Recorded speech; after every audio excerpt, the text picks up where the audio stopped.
Buddy. Hello, hello. All right. Lots to do today, lots to go over. The theme of today's stream. Is there a grand purpose to life? This is a philosophy channel. My name is Brittany Simon. We do philosophy through pop culture.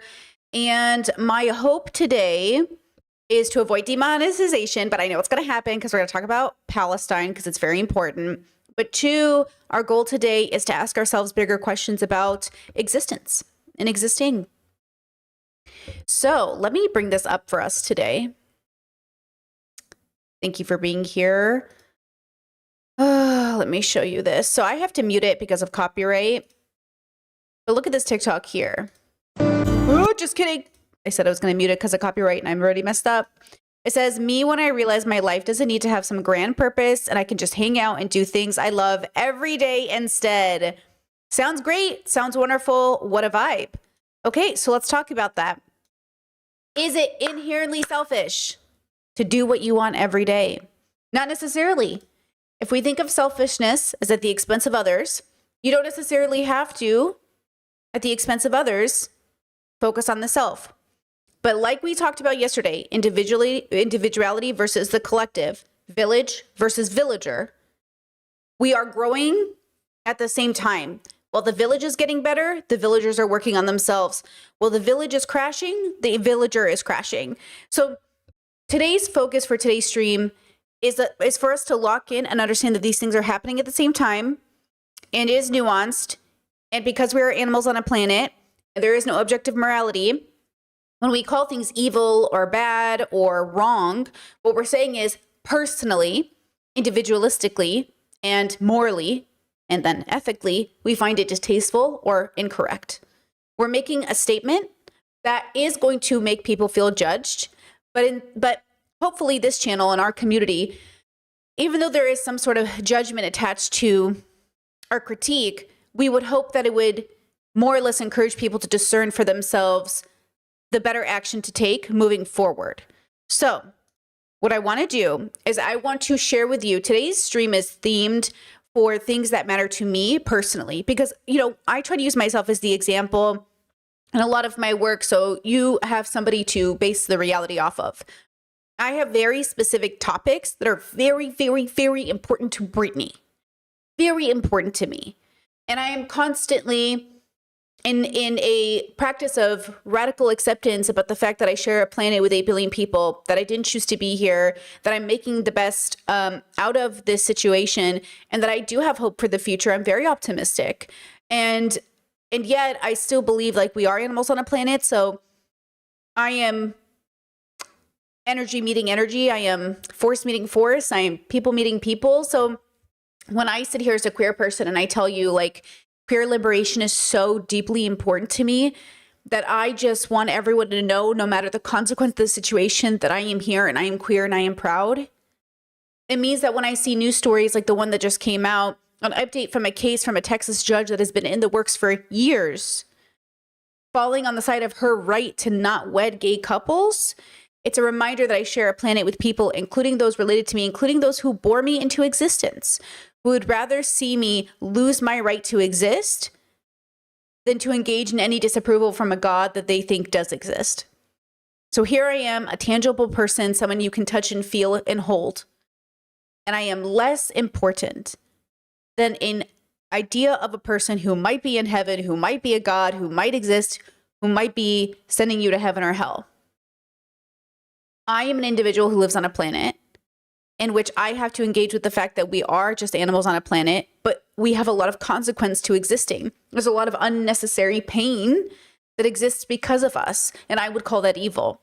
I don't think it's spiritually evil or magically evil. I think it is literally just bad. Too much unnecessary suffering.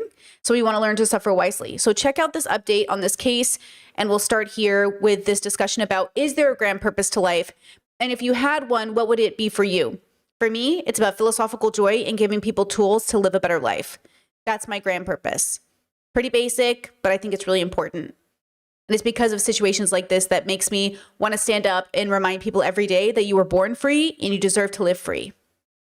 to offend anybody. I have no desire to offend anybody, but the last person I want to offend is God. A Texas judge who refused to marry same-sex couples has won a $600,000 lawsuit with the support of the Texas Supreme Court. On the 23rd of June, a Texas county judge ruled that the State Commission on Judicial Conduct could no longer investigate, sanction, or punish McLennan County Justice of the Peace Diane Hensley for refusing to officiate same-sex weddings. The court also ordered the commission to pay Hensley $10,000 in damages, along with more than $630,000 in attorney fees, following years of legal battles. As a justice of the peace, Judge Hensley is allowed but not required by law to officiate weddings. However, in 2016, she began offering wedding services to the public, officiating opposite-sex weddings while declining to marry same-sex couples, instead referring them to other judges. After publicly confirming her policy in a 2017 interview with the Waco Tribune-Herald, the State Commission on Judicial Conduct launched an investigation. 2 years later, the commission issued Hensley with a public warning, arguing that refusing to marry same-sex couples called her judicial impartiality into question. Hensley responded by suing the commission, claiming it had violated the Texas Religious Freedom Act. The lawsuit prompted action from the Texas Supreme Court, which ruled that judges who decline to perform weddings because of religious beliefs do not automatically violate the state's judicial conduct rules. We want to make sure that all justices of the peace, judges, anybody who is qualified or authorized to officiate weddings,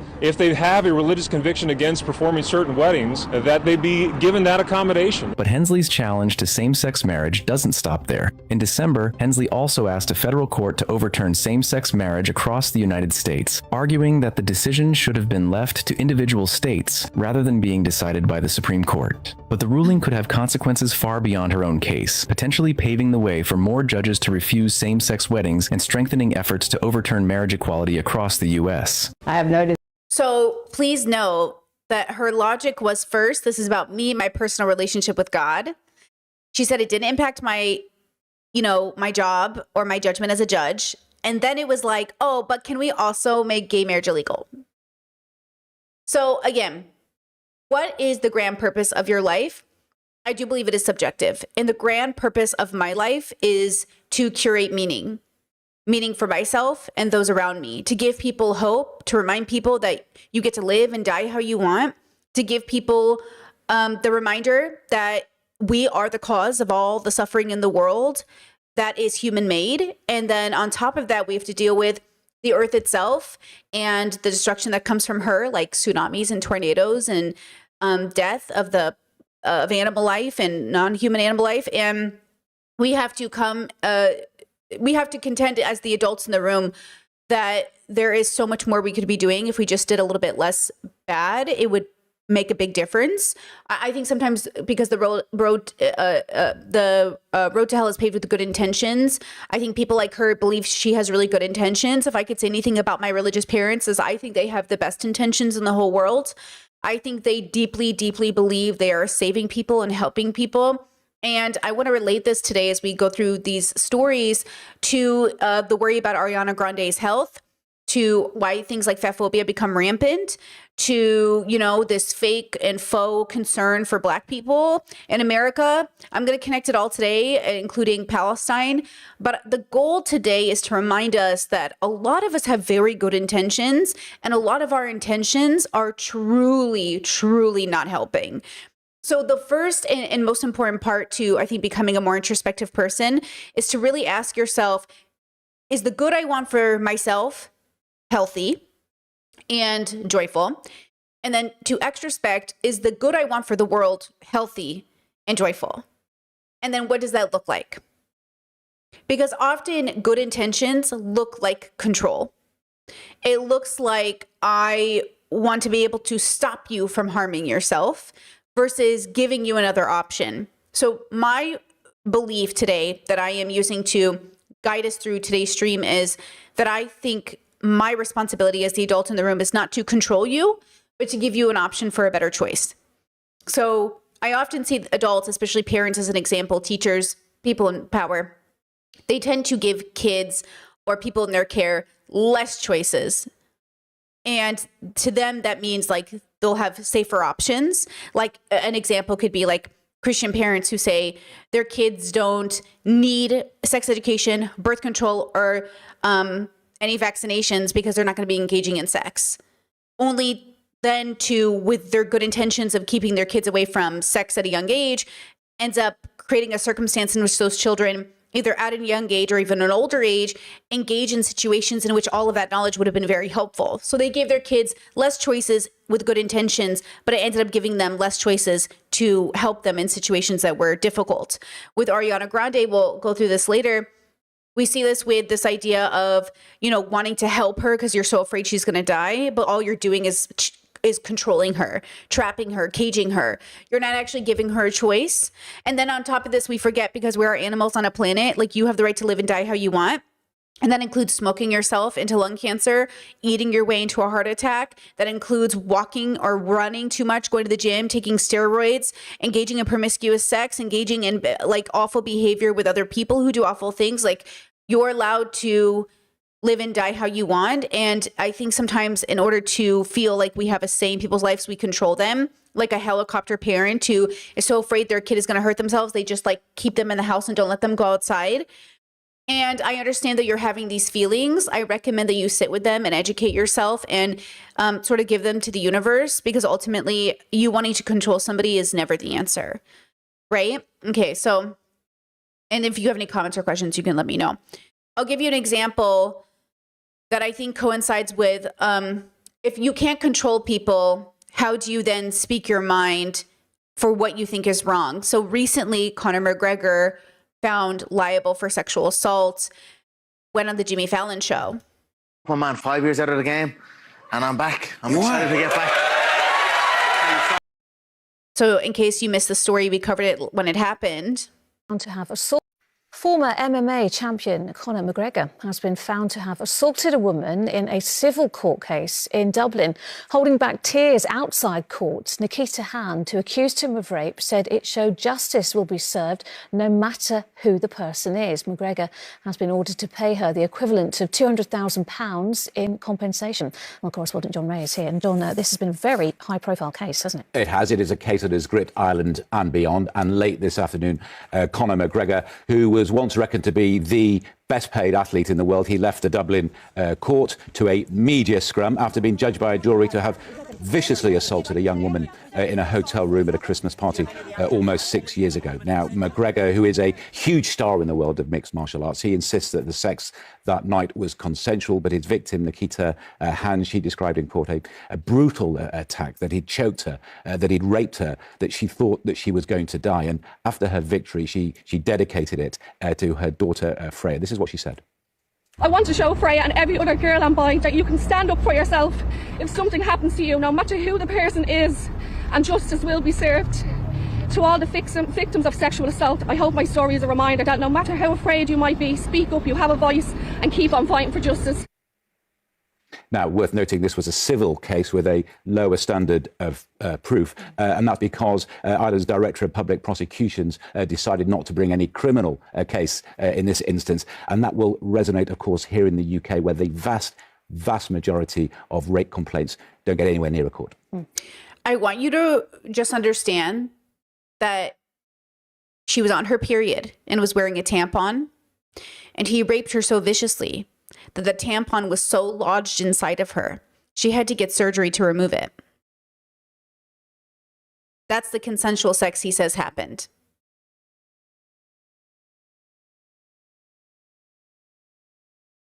Jimmy Fallon, who I've never liked, okay? And this one's Jimmy Fallon, because some people... Now it's your big return This one's Jimmy Fallon. to the UFC. Conor, what's happening? A lot of people confuse him for the other Jimmy. But this is Jimmy Fallon. I've never liked Jimmy Fallon. And again, this is the really disgusting group of men who, again, turn a blind eye to when they have a rapist right in front of them. And this is why I say this is very important to me. My life's purpose, my grand purpose is this. Yes, my grand purpose is also having fun and relaxing at home and loving my loved ones. And it is also fighting for injustices in the world, because I think this is my greatest calling. I mean, my greatest calling is being the best person I can be, of course. But a big part of my calling is also standing up against the injustices in the world that I feel like as I get older and older become clearer and clearer to me. I think when we're younger, it's not always so clear what the injustice of the world is. I think as we age and hopefully seek out wisdom, we really start to understand, like, oh, the world is really a specific kind of place. Over on my commentary channel, or no, maybe it was one of you somewhere on I have 2 channels, but somewhere on one of my channels, somebody said like, maybe it was my commentary channel, said like, it feels like nobody's ever going to be perfect. And then it also said like, not everything's as problematic as we think. It was 2 different comments. And here's the thing. Lots of people are good people and can be great leaders, but many people are flawed. And depending on where you are on your journey, you might not be the best person for this position. And I think we forget sometimes that it's not about realizing everything is problematic. It's about accepting that we're so deeply flawed as a species that we really need to contend with that as the adults in the room. Again, young people, you know, I'm hoping that the adults in the room, we do something to pave a path for you. I'm not expecting 15-year-olds and 19-year-olds and 21-year-olds to figure it out. I don't expect you guys to do anything but figure yourselves out right now. But eventually, and I think this is the part, as we get older, we also have to show up as the adults in the room. So this was also going viral. Again, I do not like Jubilee and I do not like Dean Withers. I'm showing you this clip to show you the women in the group and the way that all of us, regardless of gender, background, color, creed, we can end up uplifting systems of oppression and being very unethical. So yes, there is no grand purpose to life objectively outside of our human perception. There is no God or anything like that, but we create meaning. And you have so much power in that. You have so much power in the meaning you create. So here's Dean Withers debating MAGA women, and just listen to this question here. All right, listen, put your hand up if you would have sex with Donald Trump. If you would have sex with Donald Trump. Found liable of sexual assault, Donald Trump. Oh, if I was married to Donald Trump, yes. And I'd love to be. All right, listen, put your hand up if you... He was literally found liable of sexual assault. Donald Trump was. This is very important to me. Me personally. It doesn't have to be important to you, but it's very important to me. Okay? This is why I wake up every day and I think about ethics and I think about morals, because to me, this is bigger than politics. I think ethics brings you to politics. I think your ethics are a reflection of why you choose your politics. I don't think politics informs your ethics. So for me, I think, okay, what's your ethics? What's your morals that you would have sex with a man found liable for sexual assault, or that you would find him attractive, or that you would want those things? Like, what is that? And there's a lot here. It's layered. And people aren't just evil creatures that Satan, tempts into evil. They're animals on a planet. They're products of their environment. They're, there's so many things to it that I think is important. This also relates to, and let me know if you guys have any questions, of course, but I don't see anyone asking me a question directly, so let me know if you have a question. But this leads me into the Ariana Grande of it all, right? This video came out in 2023, and this is the discourse around her body has been so prevalent and honestly offensive at this point. But I want to talk about it just a little bit more because I recently, I'll tell you in a second. Here, watch this video from 2023. Address your concerns about my body and talk a little bit about what it means to be a person with a body and to be seen and to be paid such close attention to. I think we should be gentler and less comfortable commenting on people's bodies, no matter what. If you think you're saying something good or well-intentioned, whatever it is, healthy, unhealthy, big, small, this, that, sexy, not sexy, we just shouldn't. There are ways to compliment someone or to ignore something that you see that you don't like, that I think we should help each other work towards. But I just also wanted to say, one, there are many different kinds of beautiful. There are many different ways to look healthy and beautiful. I know personally for me, the body that you've been comparing my current body to was the unhealthiest version of my body. I was on a lot of antidepressants and drinking on them and eating poorly and at the lowest points of my life when I looked the way you consider my healthy, but that in fact wasn't my healthy. I know I shouldn't have to explain that, but I do feel like maybe having an openness and some sort of vulnerability here will be something like good might come from it. I don't know. That's the first thing. Healthy can look different. The second thing is you never know what someone is going through. So even if you are coming from a loving place and a caring place, that person probably is working on it or has a support system that they are working on it with. And the third one's unrelated. I guess I just wanted to extend some love your way and tell you that you're beautiful no matter what phase you're in. Have a very beautiful day. And I'm sending you a lot of love. I think I agree with that message. I understand that some people want to say, but generally I agree with that message. But stay with me here. Let's go to Crutches and Spice, who also has great opinions about disability, is a disability activist, and wants to talk about Ariana Grande. This is recent, though. I want to talk about Ariana Grande consumption and disability, particularly the public's consumption of disability when it's visible and what they allow versus what they don't allow. If you don't know me, like about 5 years ago, I made a video talking about toddler teas, saying that this exact moment was going to happen with the rise in EDs and hyperthinness, because it also coincides with the rise in fascism. Like, many people made this prediction, I'm not the only one, but my video was one of the more popular ones on this app. Not to mention tying it in with the pandemic, which eugenic sentiment seems to rise after mass death events in which disabled people are left to die. Part of the reason why Ariana Grande is never going to come to the internet and listen to anybody talking about her body is that there's always conflict between the consumption of a public persona and the care of that actual person. And many people are arguing opposite sides of the exact same coin. EDs, eating disorders, are a disability. They are classified as a disability. And there's a certain level of tolerance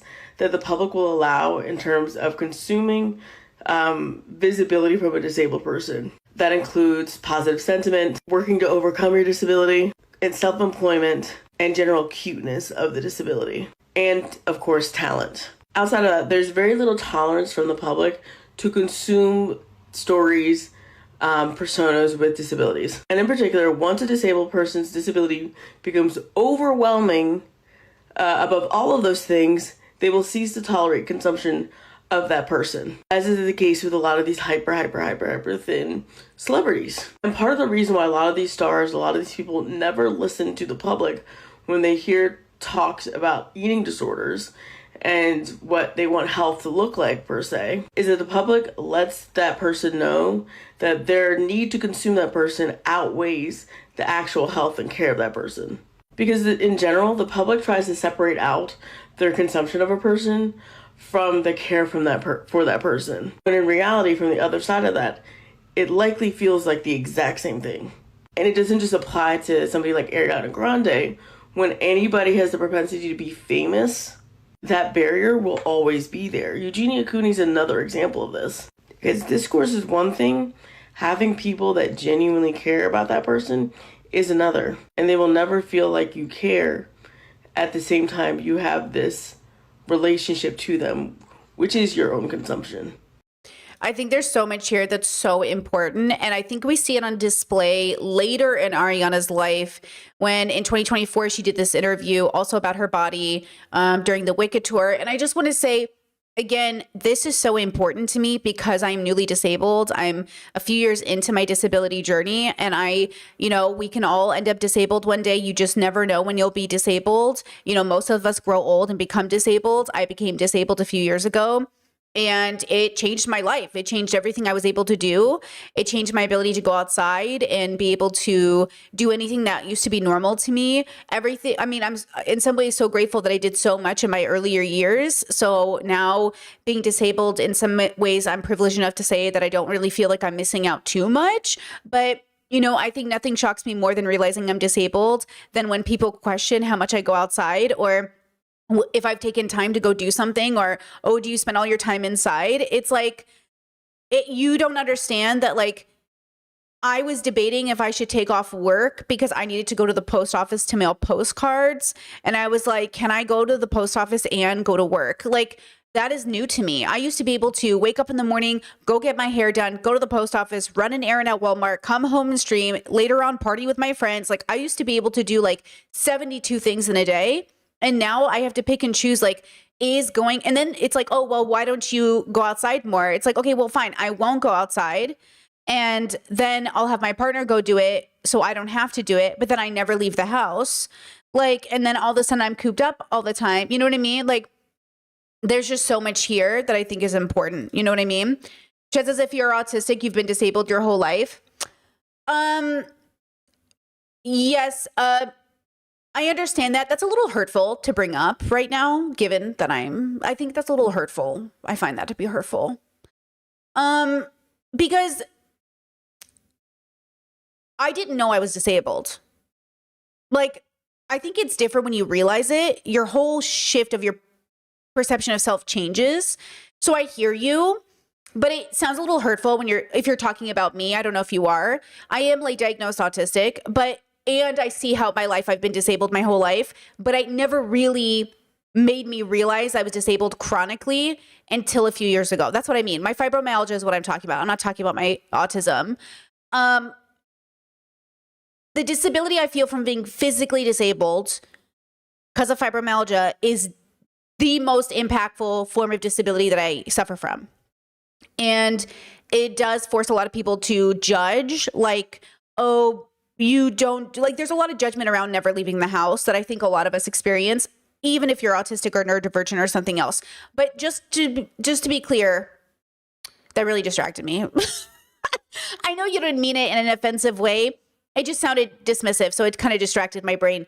But you just don't know what people are going through. You don't know how their perception of their self is. So when Ariana says, I'm the healthiest I've ever been a few years ago, I believe her. Just like I think my relationship with disability in a big way, for me, the one that I struggle with the most started a few years ago when I got fibro. Even if I was disabled my whole life from autism, like, it's a different relationship. So I believe Ariana when she says I'm the healthiest I've ever been now, and I'm the sickest I've ever been. Like, to be clear, I am literally the healthiest version of Brittany that I have ever been, and I have more diagnoses than I've ever had. You know what I mean? So I think I can understand that perspective. With that said, let's watch this video. I've been kind of doing this in front of the public and kind of been, you know, a specimen in a petri dish really since I was 16 or 17, you know, so I have heard it all. I've heard every version of it, of what's wrong with me. And I think in today's society, there's a comfortability that we shouldn't have at all. Commenting on others' looks, appearance, what they think is going on behind the scenes, or health, or how they present themselves, you know, from what you're wearing to your body, to your face, to your everything. There's a comfortability that people have commenting on that I think is really dangerous. I'm really lucky to have the support system that I have, and to just know and trust that I'm beautiful, you know, thank you, and so are you, and so are you. But I do know what the pressure of that noise feels like. It's been a resident in my life since I was 17, and I just don't invite it in anymore. It's not welcome. I have work to do. I have a life to live. I have friends to love on. I have so much love, and it's not invited, so I don't leave space for it anymore. Okay, so that's recent Ariana. Now, yesterday I was catching up. So this is Medusan, Jasmine. And Medusan, you probably know her because she makes like really good video, I think essays or commentary videos on her other channel. But then I just found out she has a stream channel. And on her stream channel, let me bring it up, she talks about Ariana. This is one of 2 videos she makes about Ariana. So she might have something to add separate from this in a future video. I also hope we can collab in the future because I'd love to talk to her about things, because she's a leftisty girly and she talks about misogyny a lot, and I think that's cool. This part of her video, though, I wanted to use as an example of why I take issue with the I'm afraid Ariana's going to die narrative. Again, I really value choice. I understand we need to be introspective about our choices. I agree we should tackle choice feminism. I agree, like, when we have conversations about is it a good choice or a bad choice, I think it's just so personal, and I'm sick of people acting like they know what's going on in people's lives. And I understand that it comes from a real place. But let's just use her video, this section of it, just a section, to kind of have the conversation.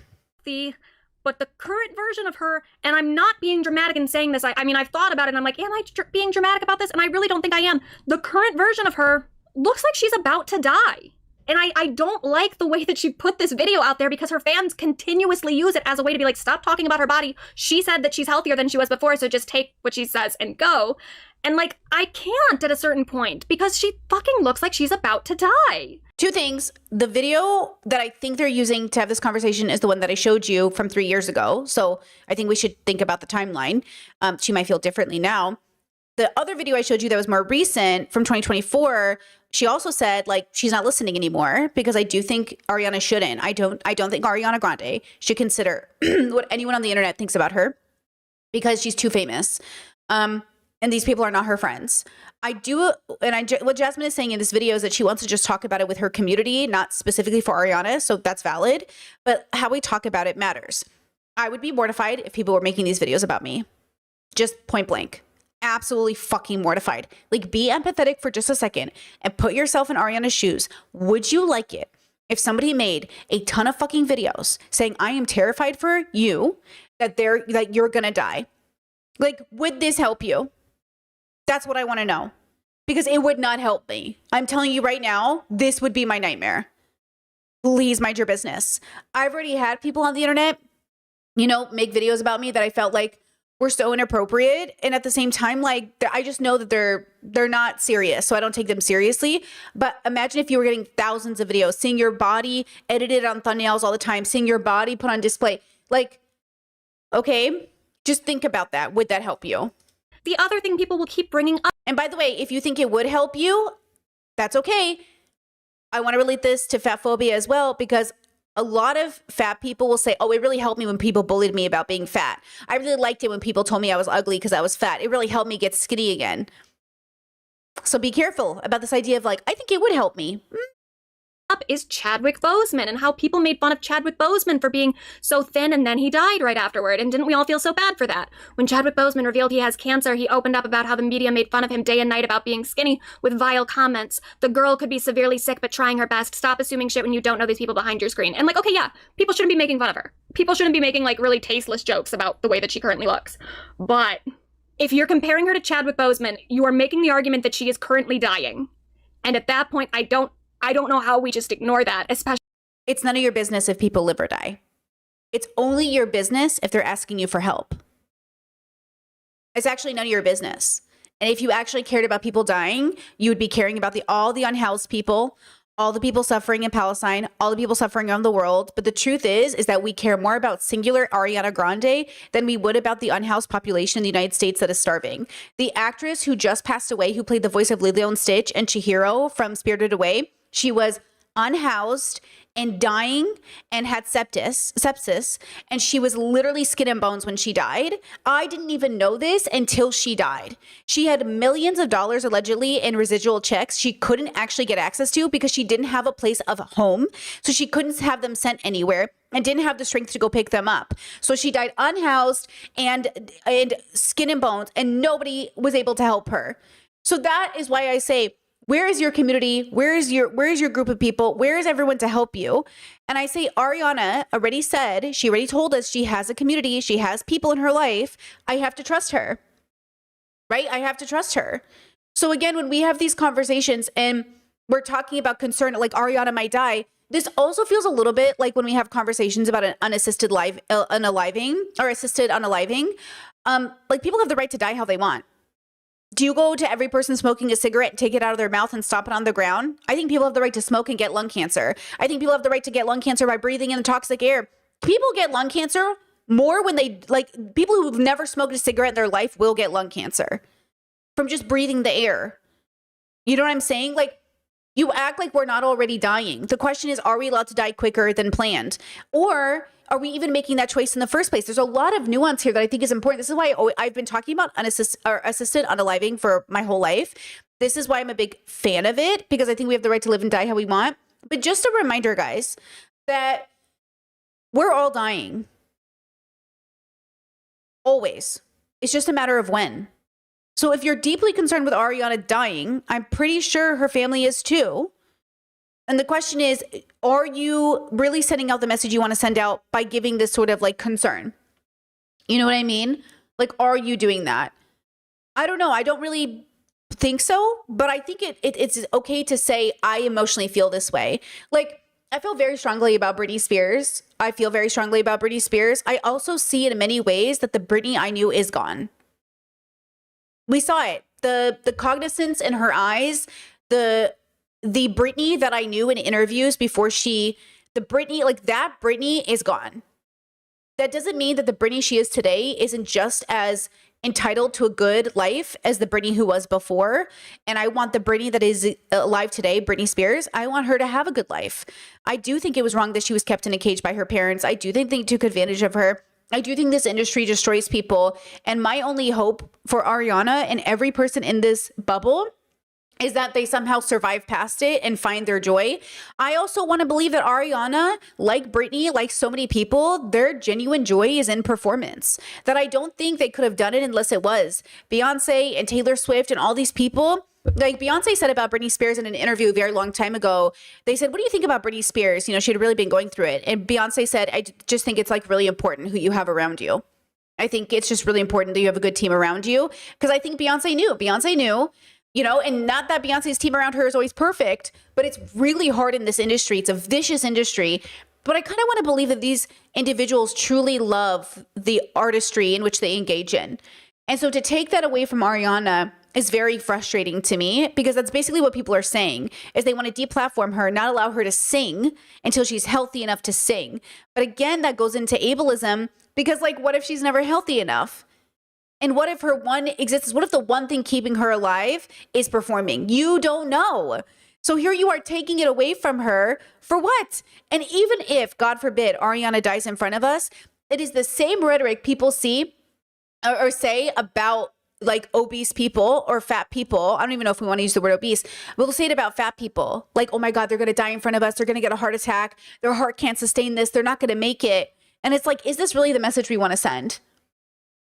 Like, I don't think so. I don't think this is the message we want to send, you know? Right? Jezet, are we, especially women, supposed to die in silence? Can you expand on that? Like, what do you mean by that? Do you have I'm not sure I understand the question. I could take that either way, right? Let's keep watching and then I'll show you some TikToks. Especially when she's on tour. That's the thing for me that's like, that separates it from a lot of other situations where it's like, okay, if this was just something that she was dealing with privately, that she was just at home with an eating disorder, wasting away, it's like, well, what the fuck? What are we supposed to do? Hold on. Tess says, as a former anorexic myself, I do think convos about bodies should be allowed. Sorry, if I had never learned to think about bodies healthily, I'd be dead. Convos should happen, just respectfully. Again, and yes, I agree. We're not talking about not having the conversation. We're talking about this full concern of like, Ariana's gonna die. We're all gonna die. We're all gonna die. We're all gonna die. This is a philosophy channel. You're already dead. You're all going to die. So the way you have this conversation matters. I'm not saying you can't have the conversation, but how you have it matters. It matters in everything we do always. When we're talking about racism or money or travel or food, any conversation you have has to be had in a certain way. It has to. What are we supposed to say? But it's like when she's on tour and she's out in front of people, number one, it becomes a point where to ignore it in conversation with one another, not necessarily even trying to bring it to her attention, but just when we're talking about her, to ignore it at some point becomes normalization. It becomes a thing of like, let's pretend we don't know. Let's pretend we have no idea that something is going on with her when it's just so blatantly evident. It adds to this narrative that she possibly could be healthy while looking the way that she does, and she just couldn't. Where I really don't get it, especially with her being on tour, it's gonna get worse. This is night 1 of a 41-night show. I am worried at this point that she's not going to make it to the end of the tour. And I don't just mean that the tour is going to get canceled. I mean, she is not going to make it. Karen Carpenter died when she was 32. Ariana Grande is 32. And that doesn't mean that she's going to die at the exact same age as Karen Carpenter. But like, I think we have this idea that she's so young and she has so much ahead of her. I really think like the best, what I would do is if I was this passionate about eating disorders, is I would specifically work with eating disorder patients, or I would go into a medical field, or I would do a nonprofit, or I would volunteer. But I just don't think making videos in this way is helpful. And I say that respectfully because I do like a lot of Jasmine's work, but I just think that, you know, how passionate can you really be? I am not passionate about eating disorders. I am passionate about choice and healthy choices. And I don't know Ariana Grande enough to know if it's healthy. Obviously, she's going through it. I hope she finds whatever she needs. Maybe this is the healthiest she can be. We don't know. We don't know. But I would say philosophically, Obviously, we're out of sync with our joy for a lot of other reasons, though. I mean, the girl has been cosplaying different races for the last 10 years. You know what I mean? She doesn't know who she is. But that's, you know, that's a part of the, we don't know why she's thin. We just know it's a symptom of something, right? I'm saying when we say it's none of our business, I mean to say it's not my place to judge her personally because it's not that kind of action. She's sick. It is my job to say, okay, what can we learn from this? And how can I help others in the meantime? And I think I'm helping you. I think I'm reminding you to stay fucking humble when you don't know what the fuck is going on about people's decisions and lives. Because otherwise you sound like a fucking conservative who's always in people's fucking business. That's what conservatives do. I just really care about these gay people. Don't you know gay people are dying of AIDS? Don't you know anal sex leads to HIV? Don't you care about gay people?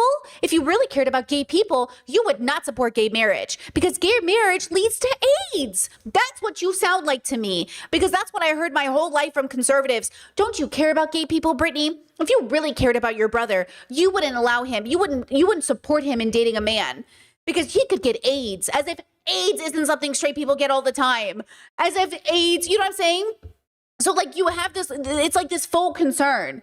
It's like this weird controlling concern. If you really cared about women, I heard this my whole life too. If you really cared about women, Brittany, if you really cared about black people, Brittany, you wouldn't be pro-choice. You wouldn't be pro-choice. Abortion kills black babies. Abortion ruins women's bodies. That's what you sound like to me. And I'm saying, okay, relax. Thank you. Relax. She has the Fokker-in-Law movie coming out. She has some other movies in line. She has a new album coming out. She has this tour. We kind of think that like Ariana Grande couldn't die right now. That's not a thing that could happen. She's too young to die. But Karen Carpenter was not too young. This is the exact age that Karen Carpenter died. And I don't know what is to be done about that because I don't think it's like fans can't like stop the tour themselves. I mean, I would feel weird at this point if I had tickets to go see her because it would just feel like I'm funding her death. I don't know. It's like, what are you supposed to? So this is like the Chelsea Fagan argument. Like, I would feel weird funding her because I'm funding her death versus, you know, again, I think this ties into ableism for me because a lot of people feel that way about obesity. They feel that way about fat people. They say, how can you support a fat person being fat? You're contributing to their death. That is literally such a common narrative. That's what I'm saying. Don't you see the correlation? You are making the decision that you can't fund or support her because she's killing herself slowly. That is every fatphobic talking point I've ever heard. My head is like, why do you care so much about someone else's body in order to like try and argue against body positivity? Like say someone's like fat, obese, whatever, walking on the street, that doesn't actually affect you as a person. Totally right. So I don't understand why you would feel the need to fight for people that are arguing for that person to feel validated as a person. Oh, wait, pause. Exactly. Chat says, isn't this the same reason people don't give money to unhoused people? They're just going to use it for drugs? Absolutely. Oh, I don't want to give money to unhoused people. They're just going to use it for drugs. And it's like, that's none of my business. If they use it for drugs, it's none of my business. Here's $20, bro. Good luck. I hope you use it for food and shit. But like, you know what I mean? Like you won't give to homeless people because they might use it for drugs? Like what? I'm not arguing for the person I don't know. However, there are people that do want help. And I think that this can leave them feeling exceptionally confused. Why do you even care? It doesn't affect you. Here's the volume is really, really low here. So I'm just going to turn it up on my end, but you might have to turn it up on yours. The thing, I spent 33 years of my life being failed by people who felt exactly that way. Doctors who didn't push, people who watched me struggling and said absolutely nothing. Coaches who handed me the same generic plan they handed everybody else and called it some sort of like personalization. And I was sick, only getting sicker. And nobody said a word because saying a word felt uncomfortable. I lost 100 pounds. I've helped hundreds and hundreds and hundreds of women do the exact same thing. You know what every single one of them has in common? Someone in their life decided at some point that conversation was too uncomfortable to have, and they paid for that silence with years of their life. So when someone asks me, why do I care? I generally don't know how to answer that without asking what is wrong with you that you don't. She's talking about fat people. It's the same exact sentence structure people are using for Ariana, except this woman is talking about fat people. She's saying, how do you not care about fat people because you're so uncomfortable having the conversation when they're taking years off their life? And I'm saying it's none of your business unless you are close to these people, unless you are friends with these people. Listen, I have rules in my relationship. I have rules in my marriage that if my body shifts, if my partner's body shifts in drastic ways, we are obviously allowed to bring it to each other and say, I love you and I care for you. And we need to check in about our bodies, because it's not just about our bodies. It's about any change in it, any radical change in it, any fluctuation. And we're allowed to have those conversations because we love each other. We're also allowed to have the conversation that says, if I turn around tomorrow and I think I'm a Catholic, they're allowed to take me to the hospital to see that I haven't hit my head. Okay? So yes, we live in a world where none of you have healthy relationships with anybody in your life. So the only communication you have between each other comes from a place of judgment versus a place of real concern. So you don't know how to actually give people, like, I don't judge Ariana for having an eating disorder. I'm not judging her. She's not a bad person. You are judging her. You're saying she's a bad person, but you don't know you're saying she's a bad person because you haven't deconstructed ableism. You haven't deconstructed fat phobia. You don't even know yet. You don't even know that that's what you're saying to her. That's what she's hearing, because that's what I'm hearing. And I know she's hearing it because she told us in that interview earlier she's not going to listen to you anymore because she thinks it's not good concern. You are judging her. And I'm saying, I don't want to judge you. You're sick. The same way I don't judge drug addicts. I don't judge, like, I'm not judging anybody. To be honest with you, maybe this is my philosophical journey and this is just where I'm at. I'm not judging any of you, literally. I am using discernment to judge how to deal with you or to be safe around you. But I think you're an animal on a planet, and I think everyone's going through it. And I think we would do better as a world if we could see the struggle people are facing, all of them, every single one of us. Here's another example. It says step-by-step smashing fat phobia. There's a thin person in you. Who says that? Yeah, because I ate them. The sad part is that a lot of these people actually do find this empowering. I think this is some kind of, you, look how rebellious I am. You are slowly killing yourself. This is not something to be proud of. I like this comment, okay? This is like an alcoholic flexing about how much they drink. Honestly, so concerning and sad. We're watching these people celebrate the very thing that is harming them. And they expect the audience to applaud. But like this person said, you wouldn't applaud an alcoholic if they were obviously unwell and drinking on camera. And this shouldn't be applauded either. Well, I think the dilemma here is that it's much more nuanced than we wouldn't applaud an alcoholic. I think, first of all, we do celebrate drinking, over drinking, puking, binge drinking, going on benders, partying every weekend, going to the club. Alcohol is declining currently, but it's a very big part of our culture. But I would also say that more or less, we don't know what an alcoholic is, that you don't know what that is, that we don't even have conversations about alcoholism because we don't really know what's going on. We're not educated. But I would just say, like, I'm not going to judge an alcoholic. I will do my best to mitigate harm because alcoholism can be very harmful to the person and the people around them. But how sad. Like, how sad to struggle in such a way, to be drowning in such a way. And it's not to say that you can't be frustrated. It's not to say that it isn't hard. It's not to say it isn't. I've heard horror stories from children whose adult parents are drowning in addiction, that they come home to their father naked on the grass and they have to drag him inside and there's puke all over the house because their father, I get it.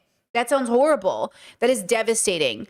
I don't think we need to judge the parents, but I think we have every right to feel very upset and angry as children brought into this world by people who don't care and who neglect us. I also think we should turn that anger and make sure we're angry for the world and not at the world. Because when we're angry at the world, we make content that I think sounds like these people don't deserve anything good. Because then what people hear, especially conservatives, is they hear punishment. So they hear, oh, because you're suffering from addiction, you deserve to be locked away, never seen again. That's why we have criminals. We have people dubbed criminals for having addictions and doing drugs, and we have them put away for 20 years. How is that helping anybody? How is it helping us to put our family members away behind bars all these years? What good is that? Okay, one more fat phobic TikTok and then back to the Ariana combo. Though, right? No, I wouldn't consider it. You know you're fat though, right? No, I wouldn't consider you fat either. Girl, I'm obese. I need to be very clear. Like, it's not joking roasting anymore. We cannot do fat acceptance. It is not healthy. We are not going to live long lives. My energy levels are not as good as other people. My resting heart rate is not as good as everyone else. I am more susceptible to high blood pressure and diabetes, so are you. Whether or not you live a healthier lifestyle is up to you, but to just accept this as healthy is kind of unacceptable. I never once said healthy. I just said I'm not fat and I'm not skinny. The fat acceptance movement has led to deaths and horrible health insurance premiums for all of us. Yeah, that's why I don't have health insurance, because I can't afford it. Oh my. Right? This is the same argument that people are using in relation to Ariana. And I'm saying we need better argumentation if we truly care about people, and we need to have better conversations about how to help people. But I just think at the end of the day, it's the same argumentation, right? Like, you can't say this is healthy. You can't say this. And I'm saying I don't want this conversation to be the way we're having this conversation. I'm obese. You're fat. And by the way, notice that he said that's why our health insurance premiums are up. This is why conservatives think you're choosing to be sick, or that because you're fat, smoke, are anorexic, XYZ, you don't deserve health care. And they don't want to pay for your health care because they think you brought it upon yourself. Even though conservatives notoriously smoke, they're notoriously unhealthy, they're red meat diets, a lot of them are carnivores. They obviously have very unhealthy diets, generally speaking, conservatives. And yet, they will blame all of you. Guys, obesity is not the cause of death. It is other factors, and then obesity can impact, or anorexia can impact, but it's complications from, but it's not exactly always related to. And again, that's why we need professionals to have these conversations. Again, this is a philosophy channel, so I'm not even meaning to have that conversation, but I've listened to enough professionals talk about this. It's not what you think it is. This is a very uneducated perspective. And so I just caution us from having these conversations. This is why I love philosophy, because what is ethical about dragging people on the internet for being fat or skinny or anorexic? Like, what is ethical about dragging people for being sick? What is ethical about dragging people for going through it? I don't understand. I don't think this is helping anybody.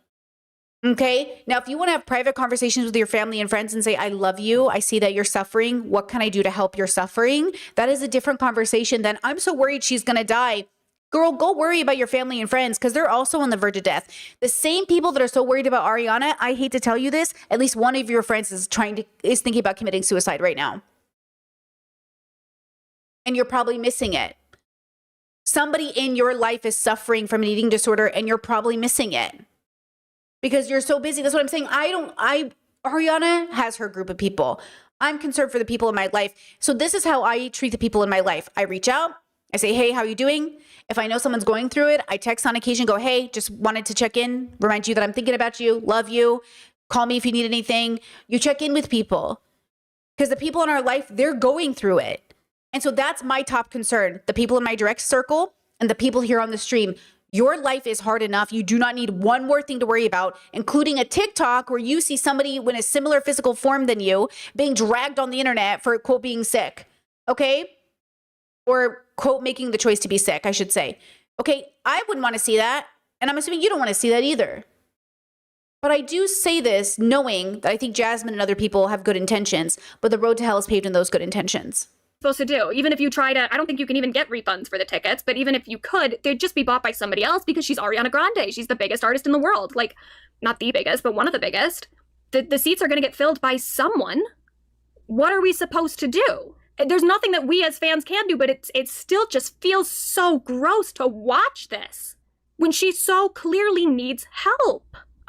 And I don't know, it's like maybe there can be some pressure put onto the people around her. Like, at this point, I don't know. I'm like, at this point, how complicit is everyone in this? How complicit are the venues? How complicit is Ticketmaster? How complicit is Live Nation? How complicit is her fucking family? Like, who has the power to stop this, and why aren't they doing it? And Ariana is the only one who can stop this, and Ariana is going through it. So you support her, you give her all the tools necessary, and then she will have that relationship or not. Ariana is the only person who can stop this. She needs help and she needs tools, but she's getting it. And our only hope is she can survive it. But we don't know. That's what I'm trying to say. All of us, no one can save us but ourselves. But yes, we use tools from our community. Yes, we need the reassurance that we'll be caught when we fall. But it's us. We're the only people who can do anything about it. And when we are ready, we will. If we can, we will. So I'm waiting. I'm waiting for Ariana to eventually get out of this darkness, wherever she is, and to know that there's a whole community rooting for her. But until then, the best you can do is support her. The thing, like, again, why would I take away her love of singing and touring and performing because she's sick? That might be the only thing keeping her alive. Imagine I was sick from an eating disorder. Imagine I was skin and bones, and then you guys told me that I'm not allowed to stream because I'm getting some sort of social validation from streaming. And my partner says to me, Brittany, until you're healthy, you can't do the thing that gives you purpose. That's basically what I'm hearing. Because I'm assuming Ariana wants to do this. Imagine if I wasn't allowed to stream because I had an eating disorder. I hate to tell you this, half your favorites have eating disorders. That's what I'm saying, guys. I don't know how you don't realize this, that half the girlies you are watching have eating disorders. I know so many girlies who have eating disorders that people would be like, oh my God, they have an eating disorder? And I'm like, yeah, dude. And they still deserve to be on screen. They still deserve to be making content. That's what I'm saying. You're not thinking this through because you're so distracted about Ariana Grande. You're not thinking about the reality of the implication on everybody else. Maybe they are behind the scenes. I don't know. Maybe there are people that are trying to help, but it's just like, how did we get to this point where she's on this stage?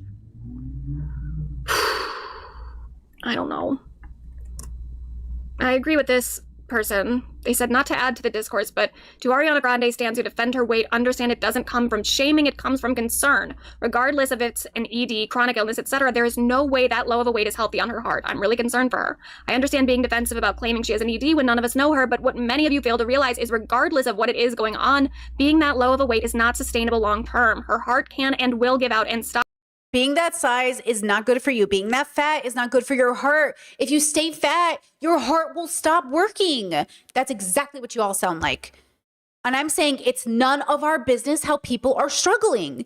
The only business it is to tell them they're loved. It is unconditional and we're here for you. That's it. That's what I mean when I say none of your business. When I say it's none of your business, I mean it's not your place to judge because honestly, you don't know what's going on. And even if you do, the argument you're making is that she's suffering. Okay, so she's suffering. What do you want her to do about it? She's trying. Jesus Christ. Y'all are so mean. Up one day if this continues. Not Jasmine in general, but just like the statement of like, I care. I know the road to hell is paved in good intentions. And it really breaks my heart for her and it makes me so scared as someone who does love her. I've had a cousin die from heart failure from being underweight, so I know how serious this actually is, unlike some of you. I hope she gets the help she needs very soon because it's breaking my heart watching her like this. Yeah, I mean. So, okay, it's this idea that somebody in my life died from an ED, so I know it better than you. Guys, I think we all have friends with EDs, yeah?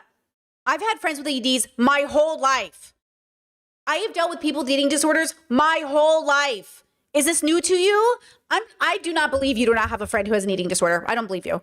You don't have any family, friends, anybody in your life with an eating disorder, or do you just not talk to the people in your community? Because I can name like 7. You know what I mean? You don't have anybody? I have drug addicts, pedophiles, fucking cheaters. I have eating disorders. I have a slew of people struggling in my life. I got a lot of people in my life. And that's what I'm saying. When you grow up and you're the adult in the room and you realize what everyone is, alcoholics, gamblers, people are so deeply suffering. And I could not explain to you the amount of suffering every single person is going through. And so I say to you, the universal message should be, we unconditionally love you. You need to do right by the communities you've hurt, including yourself. I want you to get better. There is a road to redemption. You are not unlovable. I'm not giving up on you. The only person who can give up on you is you. And I really hope you don't do that. But I will never give up on you. I just feel like there is so much misunderstanding about suffering. Suffering. We must learn to suffer wisely, you know? Chet says, I have an ED and a feeding tube, not body image related, but still an eating disorder. This is a very personal topic for me, and I completely agree, Brittany. Thanks. I've been doing dishes, LOL. I appreciate it. And look, maybe my message won't make sense or resonate with all people. There are, on the other side, a lot of people, like this lady I showed you who said, like, you know, I needed to be bullied basically for being fat so I could get skinny, or people feel that way. I do think that's a part of some people's journeys. And at the same time, I wouldn't recommend it as a overall good decision to make as a community. We saw with Vlad yesterday. Vlad's been going through it. He's on a personal journey of growth, but you can see his whole idea of survival is about not being a victim. But the truth is that he was a victim, and him shaming other people because they're not in that place he isn't going to help people. Like, people recover at their own pace. People fight their trauma at their own pace. Like, yes, it'd be great if we could all work on it ASAP.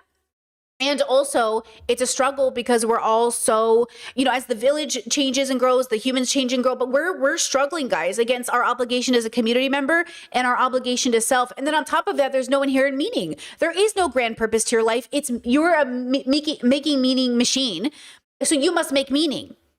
And so a lot of us find meaning in maybe not the most healthiest places, but that's why we have to constantly be working at it and deconstructing and being healthy and going to therapy and doing all the stuff and doing philosophical work, right?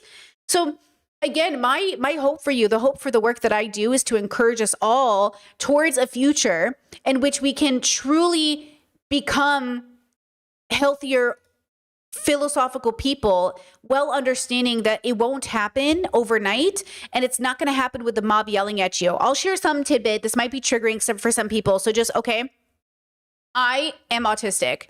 And one of the results of my PDA is and I know the differences between my thoughts that are like intrusive, my thoughts that are floating and fleeting, and my thoughts that are me, Brittany, the consciousness. And I have the kind of PDA that is about agency.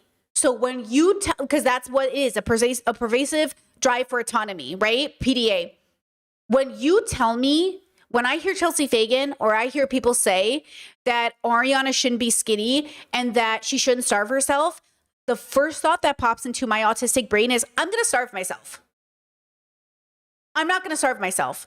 But it is the thought that shows up in my head because what my brain hears is they're trying to control us. Agency, choose to starve yourself. It's a feeling of control.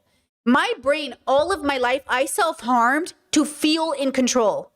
I hurt my own body because it felt like finally something I was in control of. We do not know how much of Ariana's life has not felt like her own. From her making those videos for Nickelodeon to being a child star, so much of this woman's life was not her own. And this might be the only way she feels in control of her life. And I know as somebody who self-harmed to feel in control, it took a lot of philosophical work, so much philosophical work. The world is not helping us do it. So much therapy to realize, okay, Brittany, we can find ways to be in control of our life by letting go of the attachment of outcome. I am in control now by letting go of the need for control. This is an ongoing introspective journey that I am on. I'm 37 years old. And I started this journey at like 28 to 30 is when it really hit.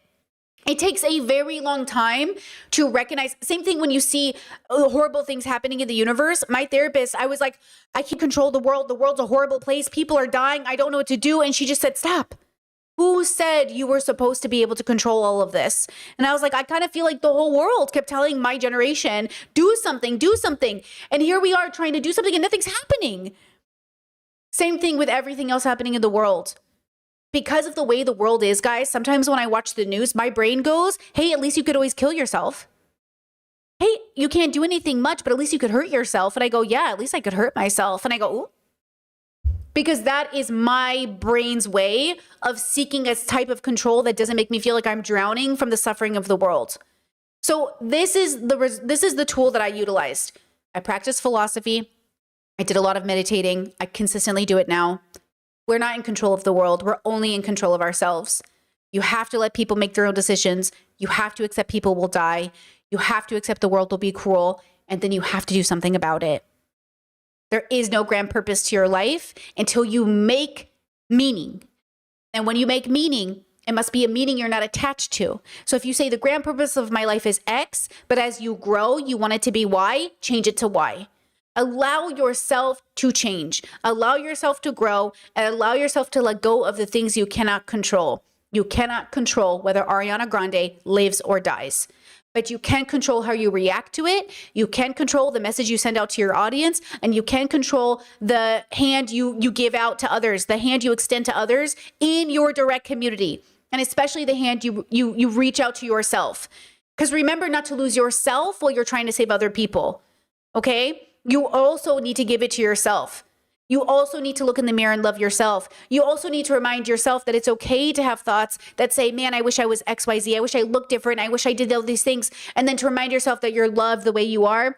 And the body that you exist in is just as valid as any other body, and that you do not owe the world prettiness or skinniness or anything. You don't owe the world anything. You owe the world what you decide to give it, and I hope you give it love, compassion, and acceptance. I hope for all of us, and I'm not making a prescription, girlies, you make your own decisions, but I would like to be angry for the world and not at the world. I would like to feed my community and not become something more reckless towards it. So again, there is no grand meaning. You make the meaning. And that is so powerful. Talk about the ultimate form of control. I get to decide what is meaningful to me. Oh. So much for self-harm. Like, what good was that? When self-harm was leading me away from my meaning, once I took control of my sense of purpose, then I could really conceptualize feeling free. Just remember, and this is the big caveat, not to fall for the capitalistic trick of grand meaning, meaning your purpose is like selling MLMs and becoming rich and famous. The cell of patriarchy that your meaning is being a strong man who dictates the lives of others. White supremacy, that you were one of the lucky ones who were born into the right body with the right skin color, with the right level of health. Because remember, ableism is heavily tied to white supremacy. So Ariana's need to even be skinny could be tied to a lot of patriarchy and white supremacy, but she's ultimately in one of the worst industries for that victimization and propaganda. And what's worse is that you love it. We love it. We love white skinny women. We make them famous all the time. So it isn't just Ariana, it's us. And we're not going to stop white skinny women from being the example of what is perfect and what is the goal by simply not going to their concerts. We need to also uplift the voices of healthier people, browner people, bigger people, disabled people, people who are different. And the thing is like, different from what? Even saying different is a very white supremacist talking point, huh, girlies? Different from what? What do you mean I'm different? Different from what? The standard? What is the standard?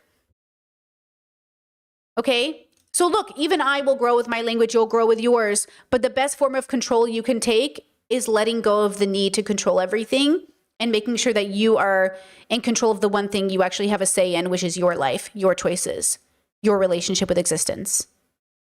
Okay? Questions, thoughts, comments? Chet says people want to feel like they're doing something, so they concern themselves into oblivion. Absolutely.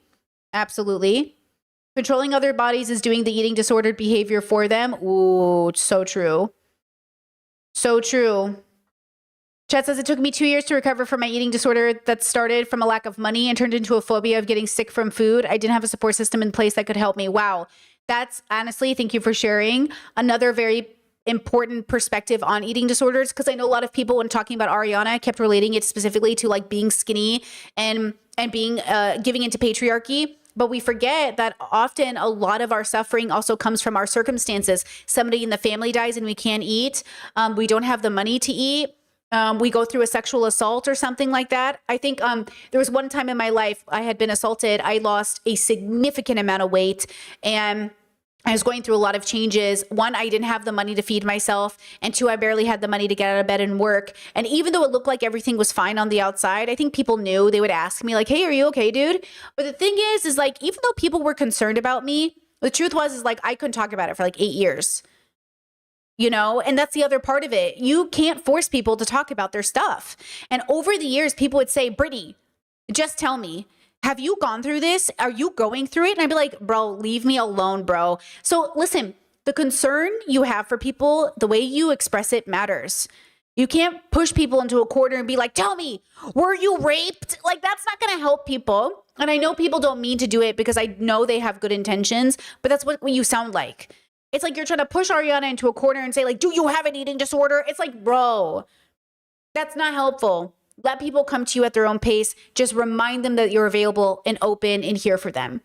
Okay, just remind people that you're available. And by the way, I didn't lose weight because I had it. Well, maybe you could call it an eating disorder. I lost weight because I didn't have the money and it was really hard to eat after something so traumatic. So I don't know what you want to call that, but I would call that depression. I was depressed.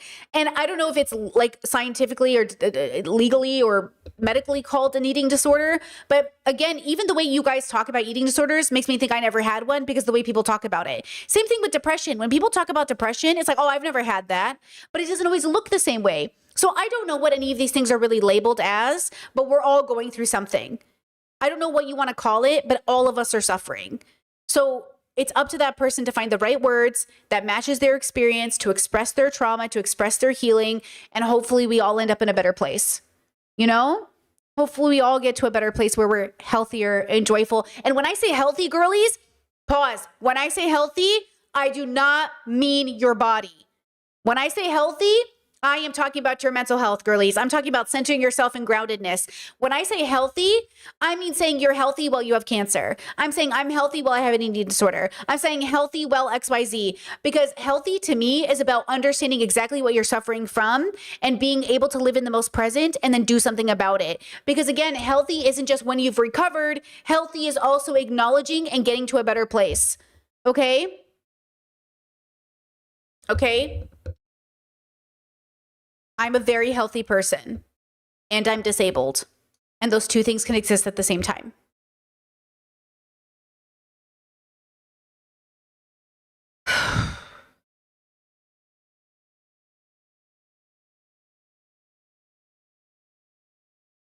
Let's take a break. And when we get back, we'll talk about white people. White people, white people. Okay, I'll be right back.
Alrighty. Pausing music in 1, 2, 3. Let's answer some questions, then we'll go on to the next topic. Discord says, how do you get out of the loop? How do you get out of the thought loop of nothing is meaningless, therefore life is pointless? I get to make the purpose. I get all of that. I get lost in the making purpose, like what makes me worthy of making a purpose? How can I trust what I decide is meaningful is actually worth my time? Maybe I'm just insecure, lol. You said, I guess nothing really makes me feel joyful. I find most things pointless and a waste of time. I hear that a lot. I hear that a lot to follow your joy, but I don't really get that feeling. That's the right question. Like, I think sometimes we don't realize that, but that is exactly the right question, right? Hold on, let me do this.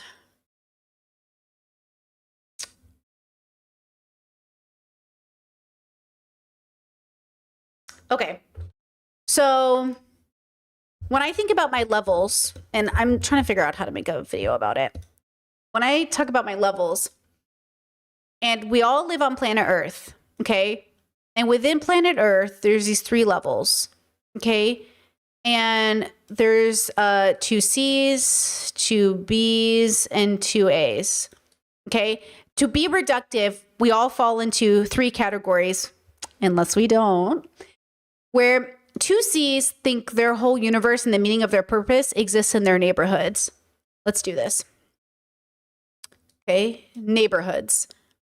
2 B's, that's 2 C's. So 2 C's think their whole existence is in their neighborhoods. 2 B's think their existence and purpose exists in their beliefs, okay? And 2 A's think that your beliefs don't matter and your neighborhood doesn't matter. What matters is survival and being on top. So you have to understand which one you are. Are you trying to be the big top dog so you can survive in the universe because you're like, oh, fuck, we're all going to die? Do you think your beliefs are the most important thing? Or do you think your neighborhood is the most important thing? It's one way to look at it. When I think about my purpose, I was unsatisfied with all of these. None of this was enough for me. I was like, yeah, I don't think this is enough. I think this is all very important, but it's not enough for me. So unless I, Brittany, could find importance and meaning more than these 3 things, I was going to kill myself.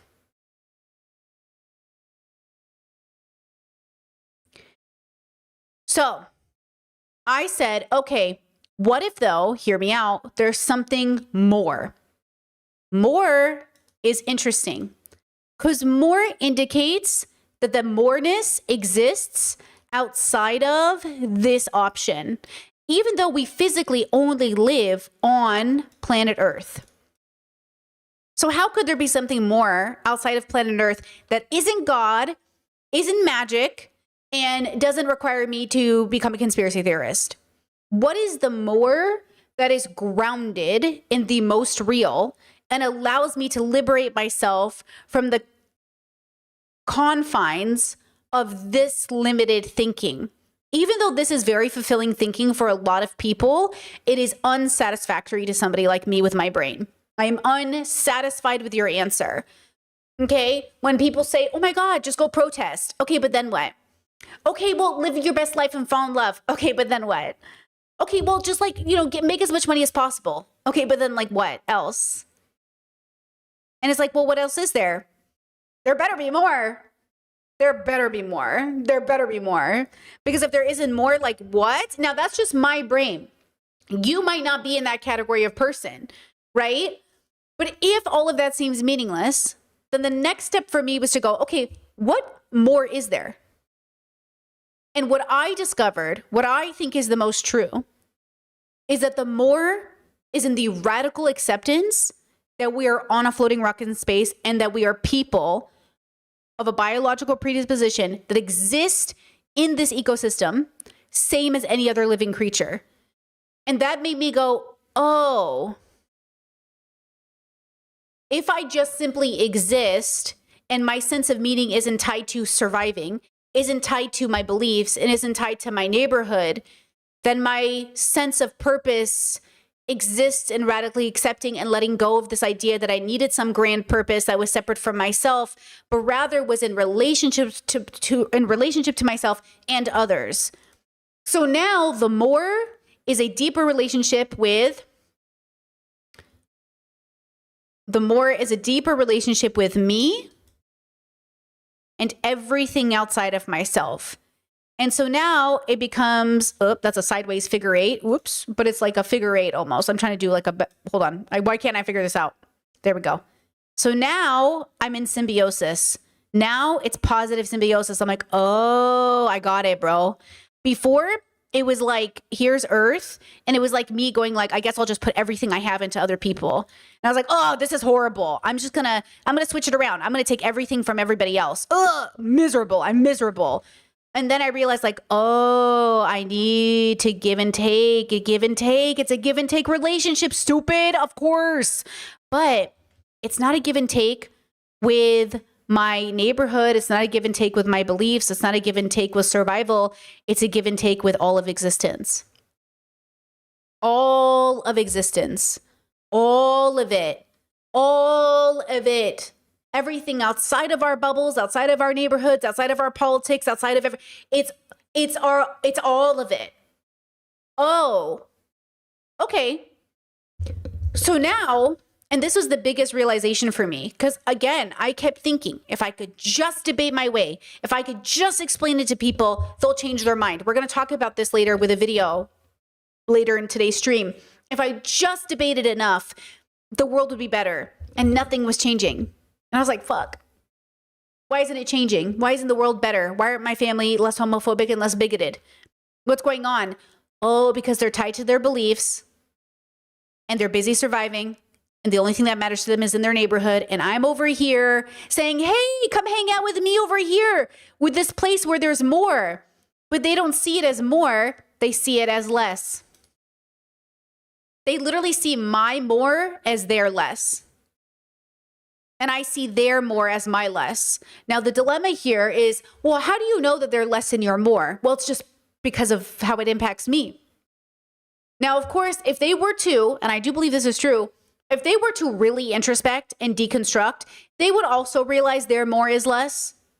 But I don't mean that objectively. I mean in the way that they are exhibiting a lot of their life. Now, a lot of them are very joyful, though. So then this goes back to twos being joyful. I think twos can be joyful in the world.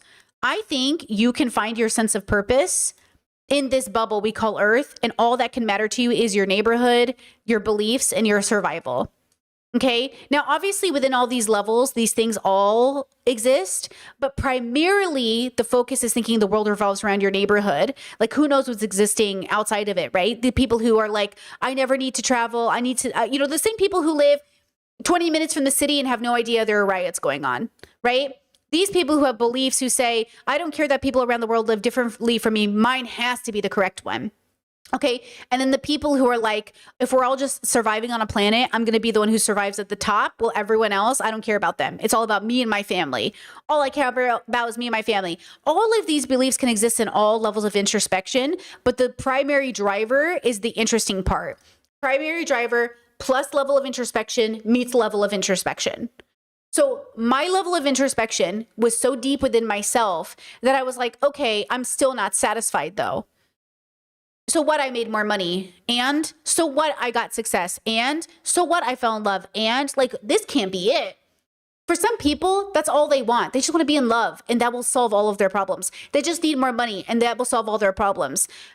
It was never enough for me because I was just like, okay, and like, what am I waking up every day and doing this for? I don't get it.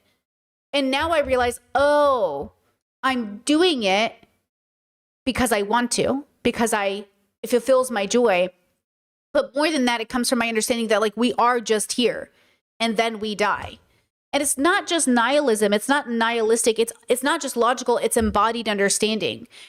This is why I say like, I don't hate anybody or have any enemies. And I don't like want to see people suffer. Because seeing people suffer just makes no sense to me now, even though in the past I wanted it. Oh my God, girls. In the past, I would say the most cruel shit to people. About people. Where I was like, I hope they suffer. I hope they burn. I hope they fucking feel every ounce of everything they've done to people. And then I realized like, calm down. And you know where that began to deconstruct actually and fall apart? Was when bears would eat people or sharks would eat people, they would go and kill those sharks and bears. And I was like, wait, why are you killing the bear and the shark? Like, it's not their fault. That's their nature. And then I realized, like, oh, it's our nature. Oh, it's our nature. And it's our nature to want to destroy things that have hurt people. But, like, why do we do that? Because it feels good and cathartic. You know, why are you guys so shocked in the chat? You said, wow, Brit. Like, why is that so shocking? We talked about punching Nazis for like 10 years. Like, that's what that all is. I want to see pedophiles suffer. I want to punch a Nazi. Fascists should die. Trump should kill. You know, all this stuff is the same thing. Celebrating Charlie Kirk's death, it's a wanting to watch suffering. It's all the same thing. It's not any more profound when I do it. Like, you know what I mean? It's all the same.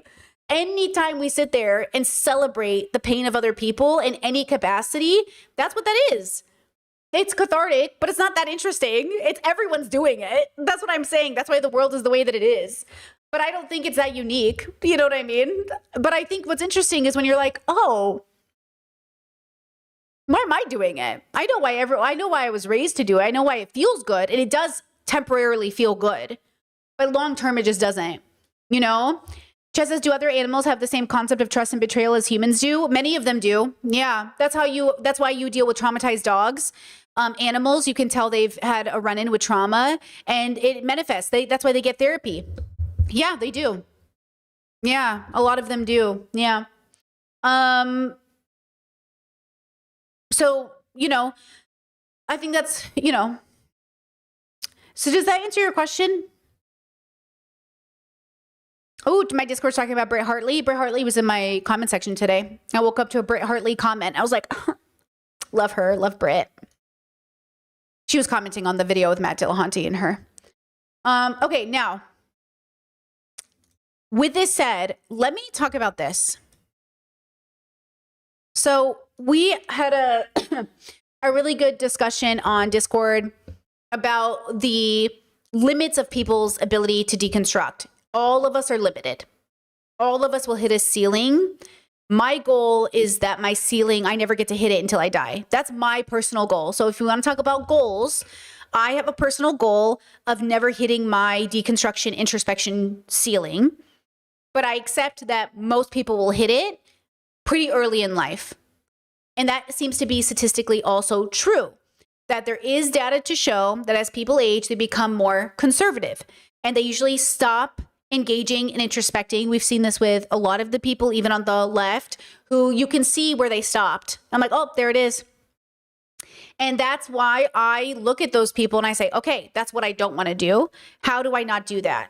I keep reading, I keep listening, I keep deconstructing. It happens, and it will always happen even within my own community. Some of you have already hit your ceiling. If that bothers you or makes you uncomfortable, don't worry, there's something you can do about it. But some of you have hit your ceiling and that's it. This is as much as you will ever introspect. This is as much as you will ever deconstruct. It is as much as you'll ever be able to have a deeper relationship with self. And it is what it is. I you know, there's certain people in my comment sections that are regular viewers and they still haven't gotten it even after all of this time of watching. And I just think, man, they hit their ceiling. And I've told them as much. A lot of them get replies from me where I'm like, girl, this is it. You've reached it. Good luck. But I'm not talking to you anymore because like I can see that you've already hit your ceiling and you're not going to go beyond it because you're still giving the opinions you have. Tell me where you're at in a lot of ways. Okay. I want to use the example of how people react to statements made by marginalized people and having this discussion. So let me show you the video and then we'll talk about it. So this is Zay. I constantly share Zay's TikToks. They talk about language. I think he's a he, him. He talks about language. And recently he's been talking about white people and using it to have a larger discussion about more stuff. So watch this with me. White audience, and I hate my white audience and wish the internet was segregated. And to best explain why, we need to think about the panopticon. This is the panopticon. It's a concept developed by 18th century English philosopher Jeremy Bentham. It's set up such that there is one guard in the center tower that none of the prisoners in the ring around can see, but they all know that the guard could be watching them. And because they can't tell whether or not the guard is watching them or not because of the one-way mirrors in their cells, they behave as though they're always being watched. Now, I'm not the first to compare social media to a panopticon, but I want to look at this through the lens of W.E.B. Du Bois's double consciousness framework. First developed in the soul of the black folk, double consciousness is the state of being the black Americans find themselves in which they view themselves not only through their own eyes, but through the eyes of a white person conditioned to live in a white supremacist society. Living as a black person in America is like living in a panopticon, where black people are the prisoners and the white gaze is the guard. And this awareness that we're perpetually being watched and hyper-scrutinized creates one of the most pressing issues in American ethnography today, the doctrine of the black insider. First coined by sociologist Robert K. Martin, it refers to the idea that it's difficult to elicit genuine responses from black people or any ethnic minority in a sociological survey because they know that any response they give will be hyper-scrutinized by the dominant white society. It's impossible to observe black people outside of this racialized context because, according to Du Bois, we don't even observe ourselves outside of this racialized context. As Martin puts it in his paper, any white professors involved in the program would have to be black in spirit in order to last. They're the body of black history, black psychology, black ethnology, and black sociology, which can be significantly advanced only by black scholars and social scientists. Now, returning to what I said in the beginning of this video, I don't actually wish the internet was segregated. That hook is what we in the industry call lying. But my attitudes towards my white audience and Martin's paper both highlight an important and relevant issue that lots of black artists, creatives, and authors face. How does one authentically talk about the black experience to an audience of white people? Because not only will everything you say be hyper-scrutinized, but it'll be hyper-scrutinized by people outside the culture who don't have the context to understand it. So I like that he's like, it's called lying. And then the first comment with the most upvote, or the one that shows up first for me, is you're one of my favorite TikTokers though. So then of course the reaction from white people in Zay's audience was like, wait, if I'm white, should I not be watching you? Wait, I thought, but you're one of my favorite creators. Am I not allowed to watch you if I'm white? And I'm like, oh, this is what I'm saying. But also hear me out. Okay. White people recently, you know, with the feeling of like white lives matter too, and white men are always discriminated against. Okay, that feeling you're feeling, white people, is a real feeling. And you've just started feeling it once in your life, and it's not even the same vibe as when marginalized people feel it. You're feeling 1% of what communities have felt for so many years, it's not even, I can't even count it, okay? And you're not even doing it within reason. It's not even like, it's real. The feeling you're having is real, but the why is not real. And this is why we have to recognize we're biological creatures. We're feeling creatures. They are having feelings of being targeted, being questioned. Everything they do is under scrutiny. I, as a white person, can't even exist without being judged for how I talk. Okay? Same thing with when I say in my audience, I don't make content for men. And men will say, does that mean I shouldn't watch you? It means that when I make content, I don't have men in mind. I used to make content with men in mind, and it wasn't fulfilling. I wasn't fulfilled. You guys are one of the hardest audiences to cater to. You're grumpy, you're negative, you're fucking misogynistic, you're so fucking edgy, you don't listen, you don't learn, okay? You don't make the same amount of like stride to even attempt. So yeah, I stopped making content for men in mind, and my success became so clear. I started doing this full time. My life got better. My audience got better. I loved coming to work every day. My life got better when I stopped thinking about men, when I made content. Okay? FD Signifier often talks about the fact that he makes content for black people. He says that he tries not to cater to a white audience, and he can always tell when he accidentally speaks too comfortable for white people because he'll make a video that pops off and he's like, uh-oh. Okay? Same thing with me. When I make a video and men feel too comfortable, I go, uh-oh, hold on, something went wrong here. I did something wrong, you know? And it's because ultimately, you know, we always talk about why don't people cater to marginalized people? Why don't people do that? Because we don't make as much money or become as popular. If FD really focused his energy on white communities, he would blow the fuck up. He'd be the Contra of the black community. He'd be the Lindsay Ellis of the black community. He'd be the H. Bomber guy of the black community. But keep in mind that FD does lose point. He said, I think he was talking to Michael Burns about this maybe, that when he puts himself in the thumbnail, sometimes it gets less traction than when he does it, because often people don't want to hear from black people. They don't want to hear from black video essayists. You know, they think they do, but they don't, especially not, you know, the FD flavor of a video essayist, because FD does speak from a male perspective, and I think he caters to a lot more men.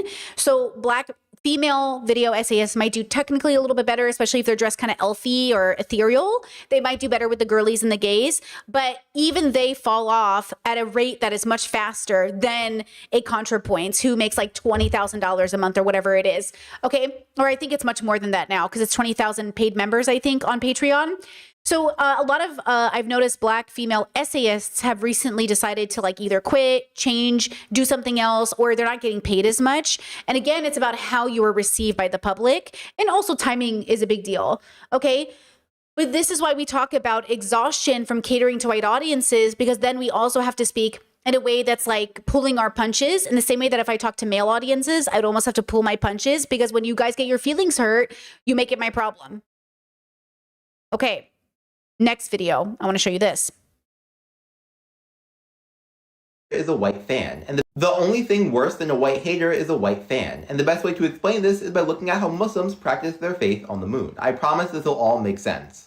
See, I've spoken multiple times about how I dislike my white audience, and every single time these white people misinterpret what I'm saying, which is kind of exactly what I'm complaining about. My issue is not with the individual white people that watch my videos. My issue is with the fact that white people watch my videos at all. To best explain, we need to understand the 5 pillars of Islam. The second of the 5 pillars is Salah, which is the 5 mandatory daily prayers. All Muslims pray facing the Kaaba, which is the big black block in Mecca. Now, as someone living in the United States, I would just generally need to pray facing somewhere east to fulfill this requirement. I'm far enough from Mecca that I can't ensure I'm directly facing the Kaaba, so just praying in that general direction is the best I can do. And if I were on the moon, given that I'm so far away from the Earth and the Earth and moon are constantly moving, I would only need to pray facing the Earth at the beginning of the prayer. The further away I am from the Kaaba, the less required I am to face it directly. But if I lived within Mecca, the specific angle would become more important. Because Mecca would no longer be a distant point in space, it would be all around me, so I'd be able to understand the locations within it with more nuance. This is how it feels talking about the Black experience to an audience full of white people. While white people are on the moon having a distant and blurry picture of Black culture, Black people are in Mecca and are able to understand the diversity within the Black experience with a lot more nuance. This is best explained via Paul Gilroy's theory of the Black Atlantic. Coined in the book of the same name, the book attempts to reframe the study of African American history not as the study of a single history, but as the study of multiple intertwined ones. He argues that Black history as an academic study is misguided in valuing too highly the frameworks of those outside the culture. It looks to people on the moon to describe the geography of Mecca instead of people living in the city. In his words, I've suggested in the previous chapter that this diaspora multiplicity is a chaotic, living, disorganic formation. If it can be called a tradition at all, it is a tradition in ceaseless motion, a changing same that strives continually toward the state of self-realization that continually retreats beyond its grasp. This is why I have such an issue with the fact that I have a white audience. It requires me to center the understanding of Muslims on the moon rather than Muslims on Earth. Okay, now, and shout out to Andrew for joining memberships. I just saw that. Thank you so much. The comment section, just try to learn about accents, cry emoji, right? That's a rejection feeling. Oh no, like, are you saying I can't watch your videos because, and then this person says someone's mad they can't stay in their bubble. And then they said, well, then go to his accent videos, right? Okay, proving his exact point. This comment says, the only thing I don't like about the analogy is that the gap in understanding is portrayed as insurmountable. Empathy is our greatest ability, and while you can never live that experience, you can understand it well enough if your interest is genuine. You have no duty to make your content accessible, but I appreciate when it is. So again, if this is coming from a white person, it feels tone deaf. If it's coming from a non-white person, it's even more confusing, right? This one says the comment's missing the point again. Comment says, quote, well, it's not my fault your videos come on my FYP, end quote. So you don't want me to unfollow you then? Or so you want me to unfollow you again? It's like, bro, you're not getting it. Now, this happened to me on, hello, where is my video? This video. On this video I made on my commentary video about Hila Climb, somebody said, this is about, I'm literally talking about fucking Palestine, okay? And this person says, can I watch this channel if I want Palestinians to have peace and equal rights? But I don't think calling Israel Palestine will create peace and autonomy for all there. Not that I necessarily believe in calling it Israel either. Just don't think you have to name the country, name of your country as your identity just for equal rights, liberty, and freedom, etc. Also, most Jewish Israeli citizens are required to register for the military service when they turn 18. And someone said, why in the world are you what in the world are you asking? This is not signaling good faith. Any chance you'd like to reframe your question, which I liked because that's nice. And then they went on to say, like, they literally argued with people in my comments, and even people were like, oh, the host is literally trying to deliberately misunderstand you. Why do people comment these things? Brittany, does this mean can I watch your videos if I'm a guy? Can I watch your videos if I'm straight? Can I watch your videos if I think this? Why are you asking me this question? Why are you asking me this question? Because you're defensive. Because you're literally defensive. Because you're feeling attacked, you're getting defensive, and you're making it my goddamn problem. And I'm saying, Jesus Christ, learn to communicate in a way that says what you mean to say. You know what I mean? And I think this is the problem we're going to have with everybody, which is like, it's the bean soup all over again. Like, here's my favorite recipe for bean soup. And then somebody's in the comments like, what if I don't like beans? I don't know, girl. You know, go eat something else. You know, it's just like, again, everybody wants to be included, but nobody wants to do the work to make everybody feel comfortable.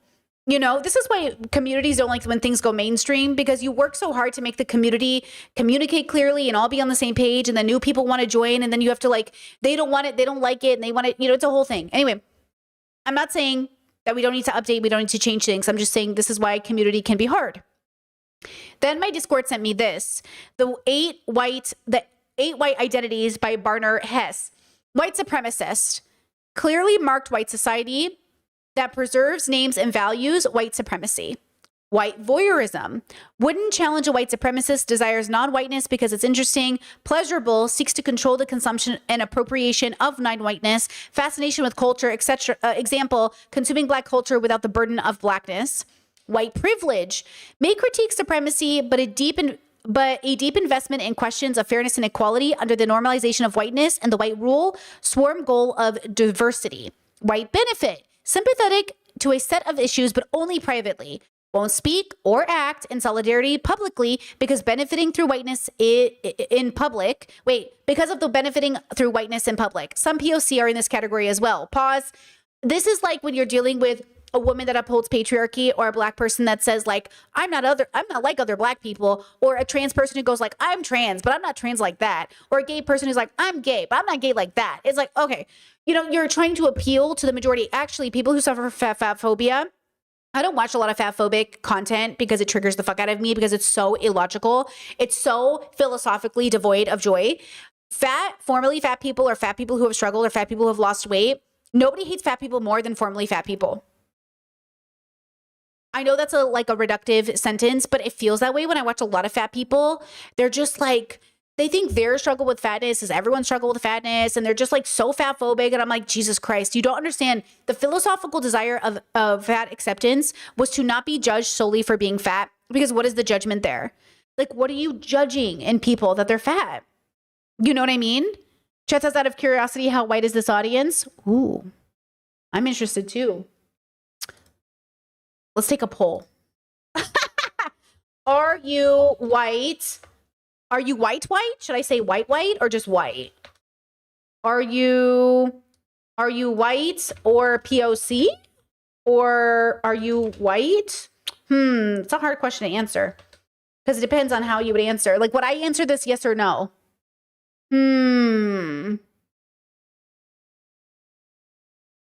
That's the question. Wait, how would I answer this question? Because I kind of want to know, because white under white supremacy. Oh, okay, white passing. Okay, white. Okay, I got this. Okay. What is your identity? Okay, white. What was the options? White passing, or POC. Okay. Start poll.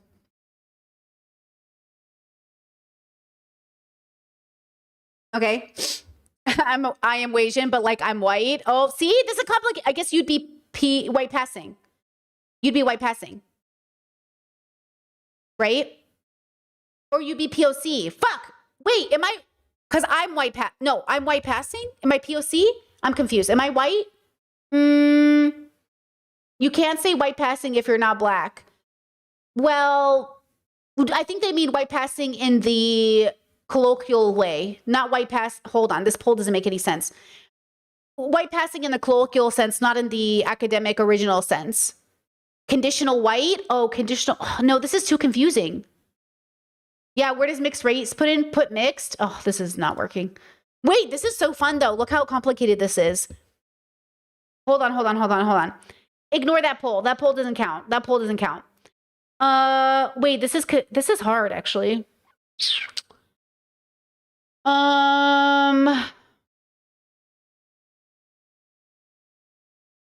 Yeah, POC doesn't this is complicated. It is complicated. Yeah, white passing in the traditional sense, guys, is white passing is when people try to remove themselves from their blackness or ethnicity in order to appeal to whiteness by denying association with. White passing in the colloquial sense means mistaken for white. So that's why there's a deviation in the understanding. I assume this audience is mostly white because that's how the makeup of the US is, and most of my audience is from the US. And then I would assume, oh, would cops profile you? No, but like still.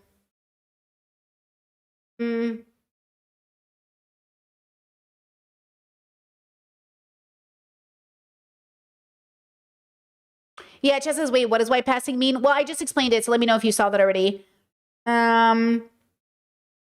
Yeah, but would cops profile you doesn't make sense because there are black people who wouldn't be profiled by police, right? I mean, there were black artists who literally were mistaken for white artists and died, and people people didn't know. Like, there are literally black people who have been famous for doing this because they needed to survive in Hollywood or whatever. Remember that actress who was, people thought she was white? But she's still not white. You know, just because white people didn't know she wasn't white doesn't mean she wasn't not white. See, whiteness is a construct. Okay, let me just do this. Forget this poll.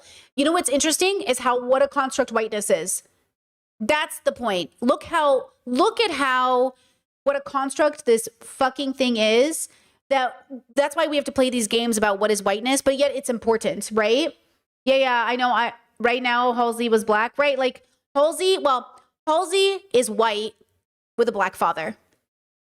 Halsey is she black? Like, you know what I'm saying? Like, Halsey is white with a black father.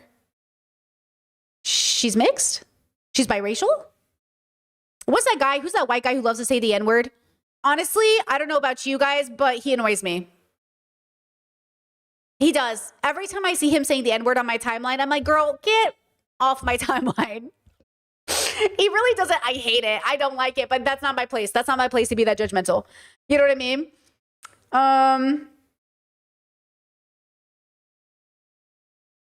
What's his name? Logic. Yeah, Logic. He annoys me so much.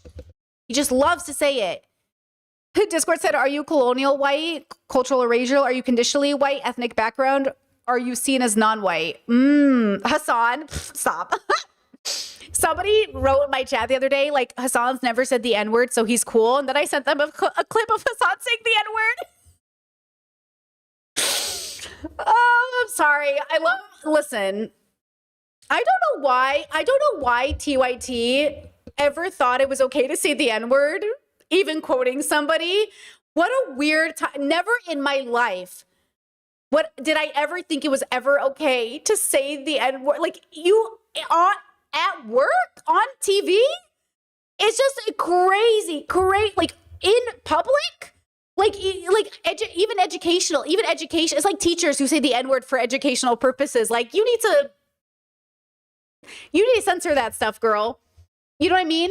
I don't know why TYT thought that was okay. That was such a weird era. I couldn't even believe, like, I wasn't watching during that era, but I was like, Foreign Fridays covered it. It was the craziest compilation of N-words I've ever seen in my life. I can't believe it. Like, I'm so shocked. Anyways. Oh, yeah, well, there you go. I don't know. What are you going to do? Okay, either way, you guys can volunteer what your ethnicity is so people can answer that question of the diversity in this audience. I will say most of the people who watch me are from the US, but I feel like I have a really good mix of people. I actually think my Discord is a really good example of the ratio. I feel like my Discord is global. It's a mix of people of color, white people. It's like a good mix of femmes and masks. It's like a good mix of queer and straight, autistic. It's basically all autistic. It's all neurodivergent for the most part. But I feel like my Discord is a really good example. Okay, let me go back to this. feel free to ask questions or comment. Okay, let me see. Sympathetic. Okay, white confessional. Some exposure of whiteness takes place, but as a way of being accountable to POC after. Seek validation from POC. Oh, white confessional. Some exposure of whiteness takes place, but as a way of being accountable to POC after. Seek validation from POC. Is it like help me with this one, guys? Is this like a white savior? Like I feel bad for being white. I want the POC to approve of me. Maybe I'm misunderstanding this one. Maybe I'm confused. White critical. Take on broad critiques of whiteness, broad critiques of whiteness, and invest in exposing, marking the white regime. Refuses to be complicit with the regime. Whiteness speaking back to whiteness. Oh, okay. White people going after white people. White traitor actively refuses complicity, names what's going on. Intention is to subvert a white authority and tell the truth at whatever cost. Needs them to dismantle institutions. White, hold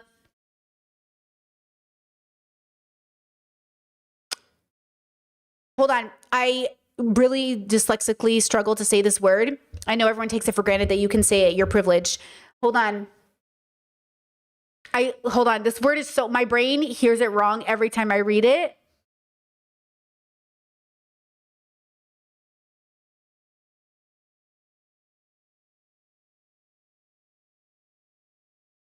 Why can't I say this word? When I hear it, I go, oh yeah, that's right. Somebody help me.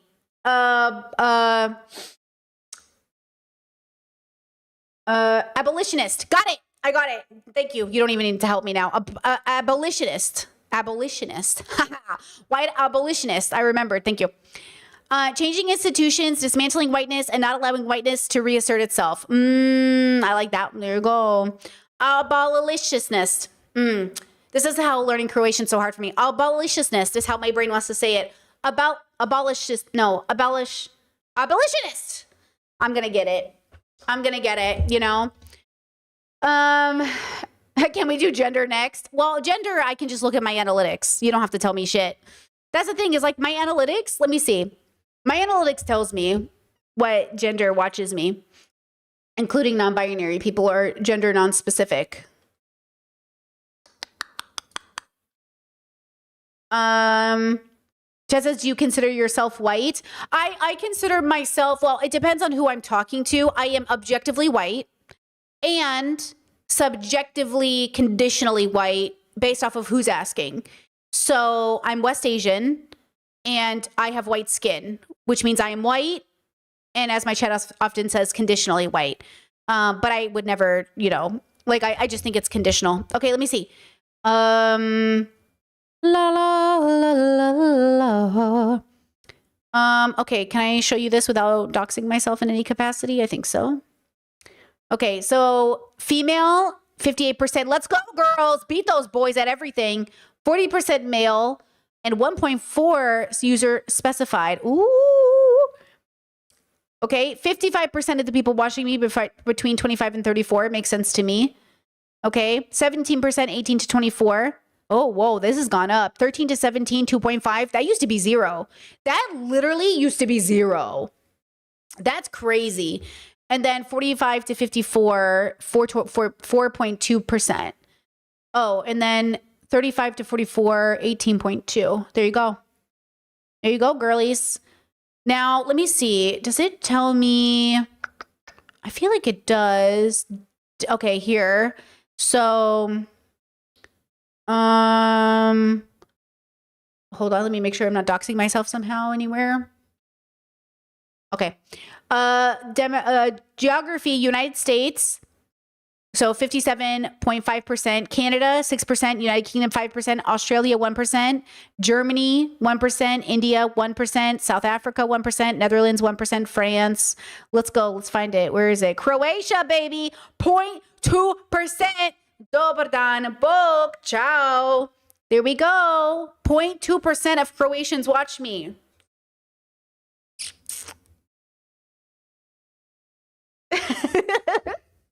Let's go. Let's go.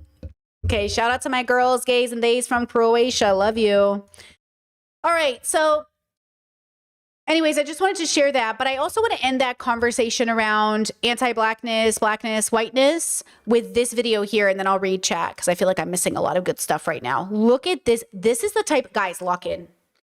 This is the kind of media literacy we fucking need in the world. This is the kind of observation I want you to make about everything. This is the bubble pop I want you to see. I want you to see how problematic everything fucking is so we can make it better. So we can make things that we enjoy better, because it's everywhere and little kids see it and it seeps into their being, and then they embody this belief and they don't even realize how much it's impacting everything that they are. Are you ready? This is texturism and microaggressions in kid shows and games. Don't you love a dude that always bounces back? Surfing's a tie, but Raquel, you get the prize for wackiest hair. Welcome. What hairstyle would you like? I'd like an afro. Thank you. This is exactly what I wanted. A catastrophe. Look what happened to my hair. Normally it's straight. I was just walking down the hall when poof, my whole head of hair puffed up just like that.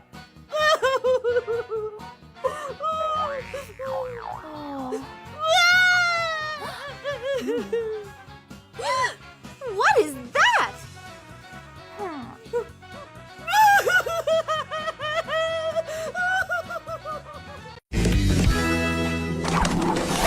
Don't you love a dude that always... Okay? This is what I want you to process that little kids are seeing, we are seeing as adults we're seeing, and it matters. This stuff matters.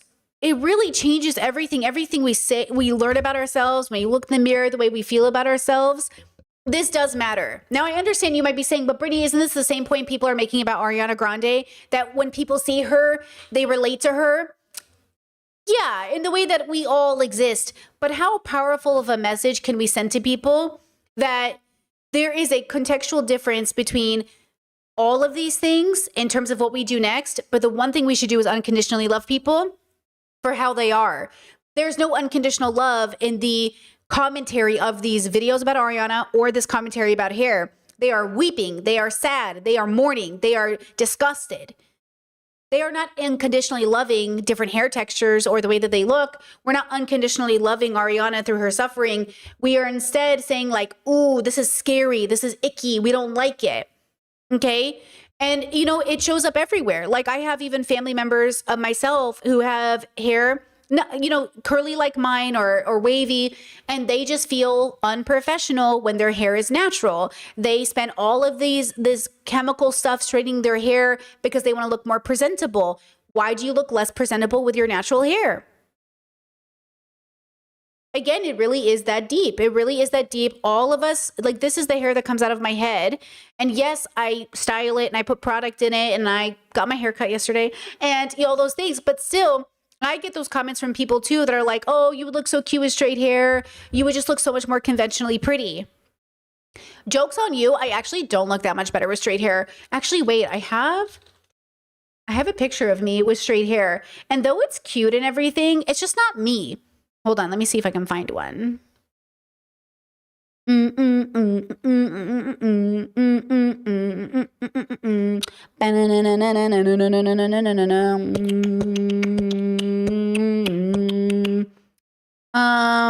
Okay, Brittany with her boobs out, trigger warning.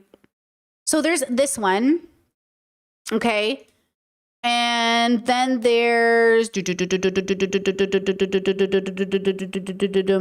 hold on, I thought it was going to come faster. Oh, it's my brother. Wait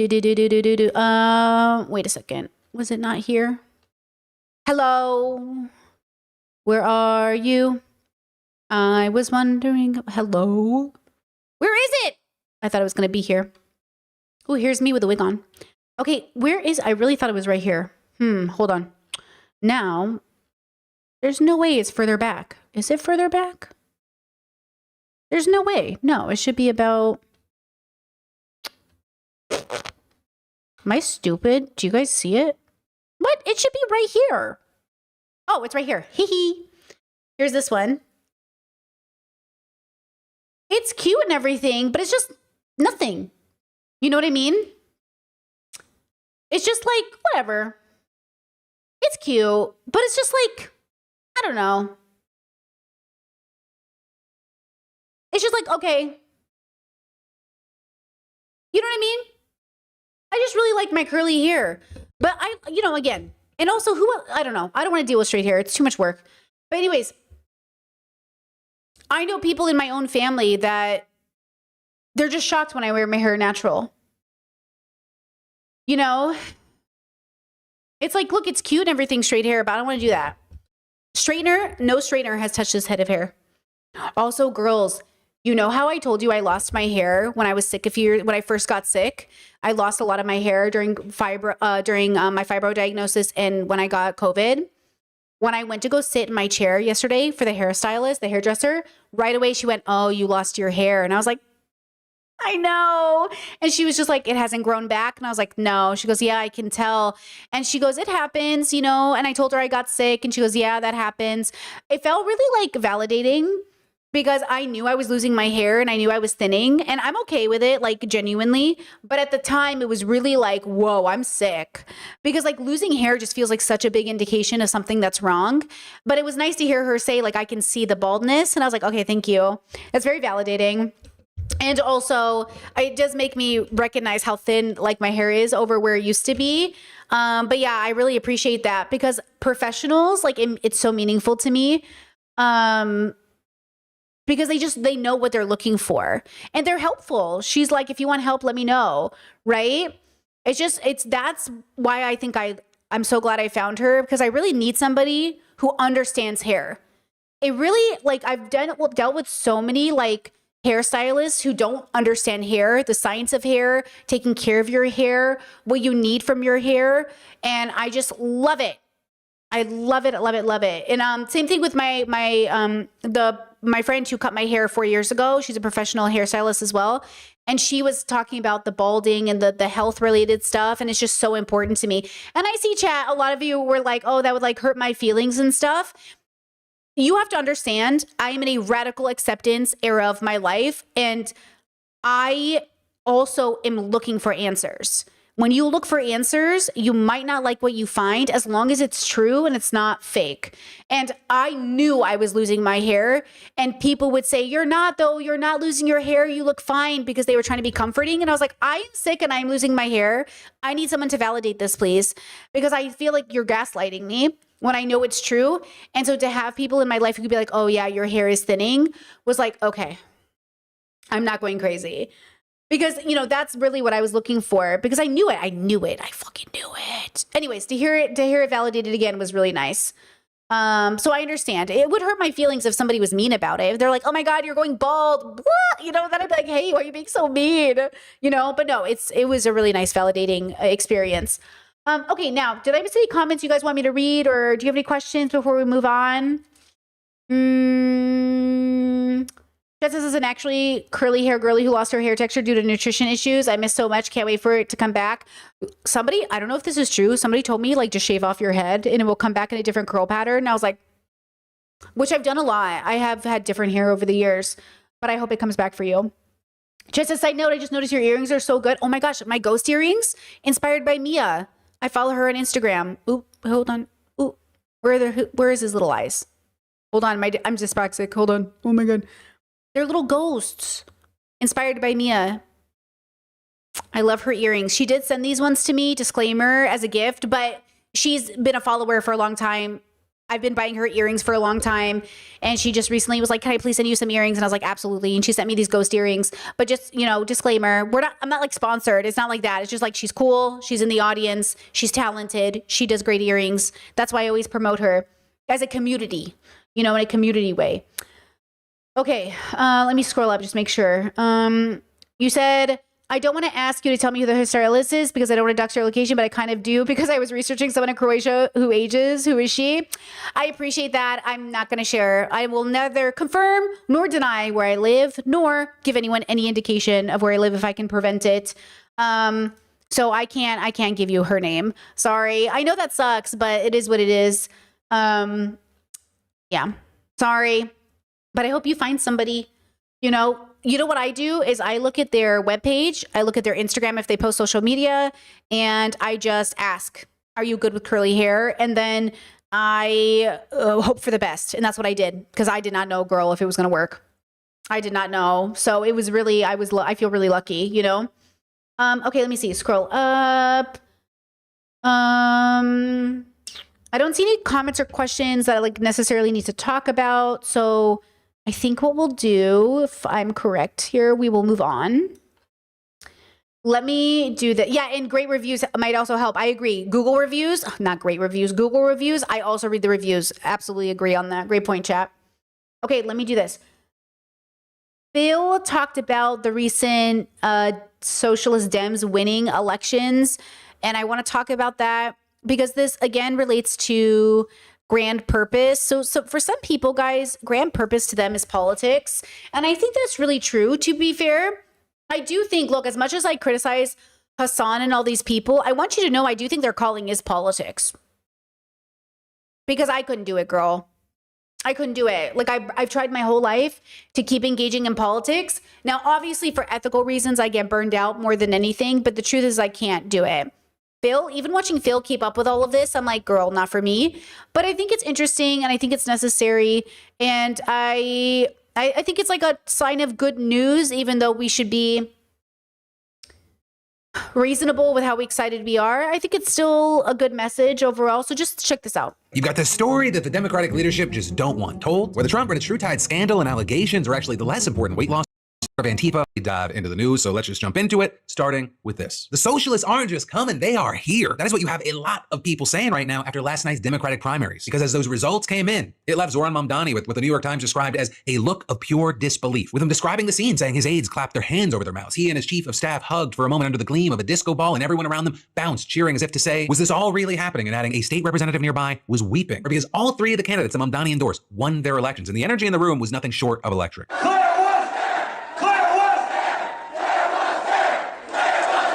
But to understand why this seems like such a big deal, you also got to understand what the stakes were. Because Mamdani, he's only been mayor for like half a year. He's still building up his political capital. As much as people love to raise people up, they love to tear him down and root for failure. And he gambled a lot on a lot of these races. Because if his preferred candidates they had lost, that would have been a huge blow to his perceived clout, his abilities. Or what feels like this aura of charm and invincibility that he's cultivated around himself. Between Mamdani's leadership and trying to like do things that he promised in New York and the Knicks winning in New York, you got people there just describing it as like a Disneyland. But not only did they not lose, they won so big. Two of them beat out sitting lawmakers, and the third beat the chosen successor to the outgoing incumbent. And easily the most heated race, I mean, we talked about it yesterday, was Mamdani's pick, Brad Lander, and the establishment pick, Dan Goldman. You had them going hard at each other over Israel. Goldman's wife got involved. The DOJ stepped in. It was crazy. Well, last night, Lander crushed his opponent, though he was very conciliatory in his victory speech. I want to say to those who cast their votes for Dan, though we have some differences, I believe strongly that we actually have so much more in common. And I want.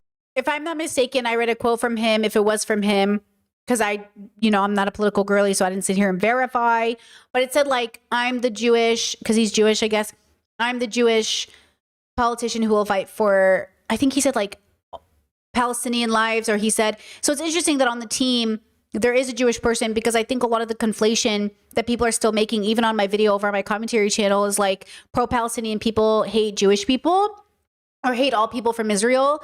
Like, again, I don't hate all people from America. I don't hate all people from Israel. I don't hate anyone from anywhere. We're fighting against a genocide. We're fighting against a regime. We're fighting against fascism. We're not coming for individuals who happen to be Jewish, obviously. There are a lot of leftist Jewish people. I mean, even Chelsea Fagan from Financial Diet just interviewed a Jewish activist who works with, the Jewish, who is it, Jews for Peace? Was that the name of it? So like when you sit there and you think about, there are a lot of Israelis who are also not serving and are being put in prison, because they don't want to serve in the IOF. So, when we have these conversations, remember that here on this channel, we are not anti-Jew at all. No anti-Semitism in the chat. We are not anti-people who are from Israel. We're talking about structures of oppression, and we are talking about people being complicit in supporting that, the IOF and the government. So that's a problem. That's why Hila, even though she says she's pro-Palestine, then why does she do everything that is not helping the cause, right? So we just have to remind ourselves that that is not our goal here. We are pro-ending the suffering, unnecessary suffering of all living life. want to specifically praise him for how he responded to some of the toxic rhetoric that he and his staff faced over the past couple of days with grace and with gratitude. That is something we need more of in our politics. But truthfully, Lander was expected to win. The real shock, that came when Claire Valdez won her race. When her win got announced, oh my God, the pop.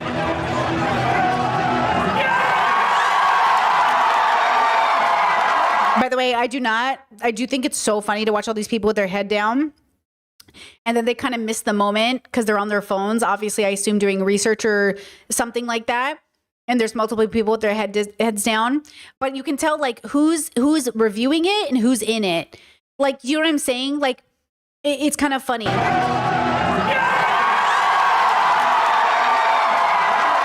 Also, the district that she's representing, it is often called the Commie Corridor. So that gives you kind of the idea of its political leanings if the crowd chanting DSA didn't already do that for you. Also, a quick fun fact, the guest DJ that was playing the music in that background is Chelsea Manning. This is insane.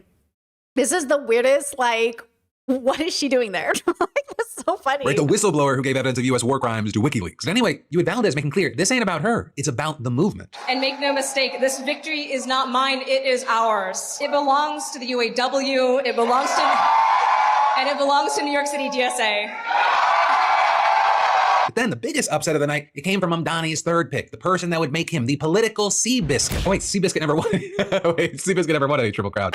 The person who would make him the political Triple Crown winner, Darializa Avila Chevalier, which is a 32-year-old organizer and democratic socialist, and she just narrowly beat out Adriano Espaillat, the 71-year-old 5-term incumbent and chair of the Congressional Hispanic Caucus. And not only did she win against a major establishment figure, she did so despite a social media footprint that would have sunk a lot of campaigns in the past. You had outlets from the New York Post to Politico to CNN reporting on her posts and reposts from several years ago, much of which she's since deleted, she's distanced herself from, where she voiced support for abolishing borders, prisons and police, seizing all property from landlords, dissolving private health companies, and nationalizing utilities, hospitals, and pharmaceutical giants. You also had people pointing out that she's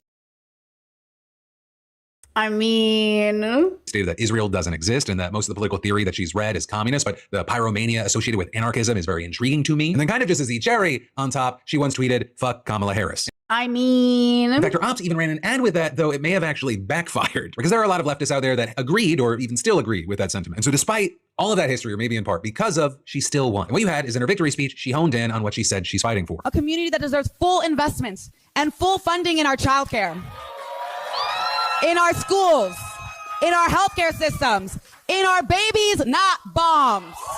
I'm not concerned about the odds. In fact, I don't give a damn about the odds. I relish the challenge. And that is because I have faith. But also one of the big things here is that, for the Democratic Socialists of America, these three candidates are only the latest chapter in the movement that began with Mamdani. We are showing that last June, a year ago tomorrow, was not an anomaly. It was not the end.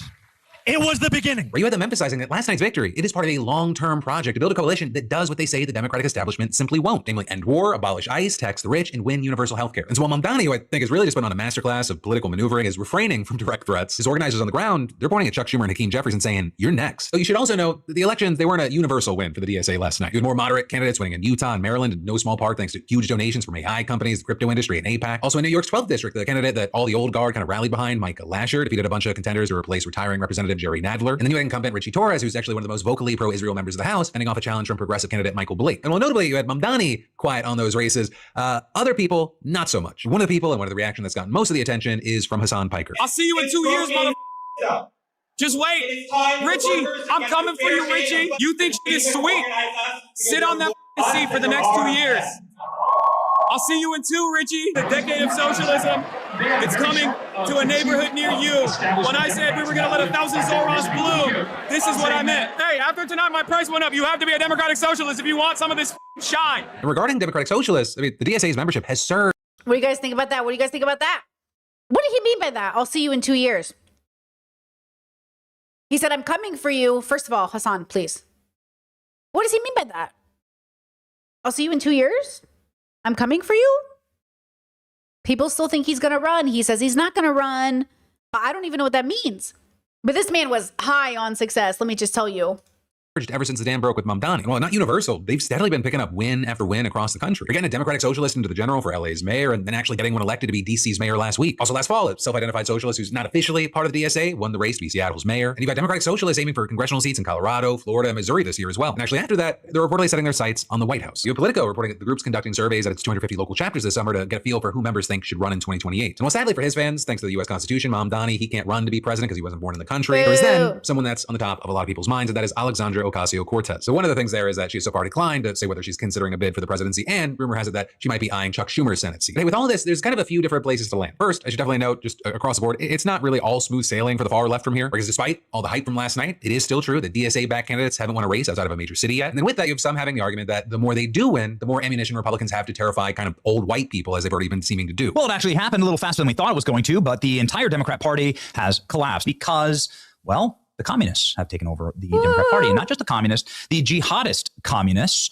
who are a red-green alliance mix of radical Islam and Marxism, and it is now Zoran Mamdani's party. But then also with that, Republicans aren't the only ones who are scared of the rise of the DSA. For many Democrats, they seem unhappy about that, and as well as just kind of pushing back against anyone that isn't super pro-Dem leadership. And I think one of the good examples of that came from Jamie Harrison. He's a former Dem chair, and he tweeted, "I say this with no ill will or animosity. If you hate the Democratic Party, then please do not run for our nomination. Don't use our resources, don't rely on our volunteers, don't use our infrastructure, don't ask Democrats to invest their time, money, and energy in your campaign. Focus on building the party you actually support. Political parties aren't perfect, but they're built by millions of people who knock doors, make calls, organize meetings, and fight for the values they believe in. If you don't believe in the party, then don't ask its members to carry you across the finish line." With him then seemingly getting such a verbal beatdown that he then followed up around 2 hours later with, "Let me be clear, I don't care if you're progressive, moderate, or conservative. I've worked with Democrats across the ideological spectrum. We didn't always agree, but we understood that building a stronger Democratic Party was part of the job. If you hate the party, spend your days attacking it, and have contempt for all the people who make it possible, then see above." But with that, Jamie, I'd say there's two problems there. One, you're doing that thing that people do where they go like, "Oh, if you do the most extreme thing, and that's how I'm going to talk about it," when there are just millions and millions of Democrats and independents and just people in general that think that what a lot of Dem leadership has done over the years and decades is really stupid and fucked up. But also with you being part of Dem leadership and the establishment, I understand why you would see critiques as attacks. And also I'm sure there's plenty of legitimate attacks in there, which is why then too, I found myself agreeing with Chris Murphy, who quote tweeted you and said, "I don't know, man, who is the Democratic Party if it's not the voters? Democratic voters choose candidates, not party leaders. And party leaders need to listen to what voters are telling us. And right now they are demanding our party be bolder." Of course, politics is so nuanced that I can't even agree fully with Chris Murphy's statement, because one of the big critiques of the Dem party has been that the Dem leadership hasn't fully embraced the will of the people when it comes to choosing nominees, whether it be what seemed to many as collusion around Bernie Sanders and tearing him down for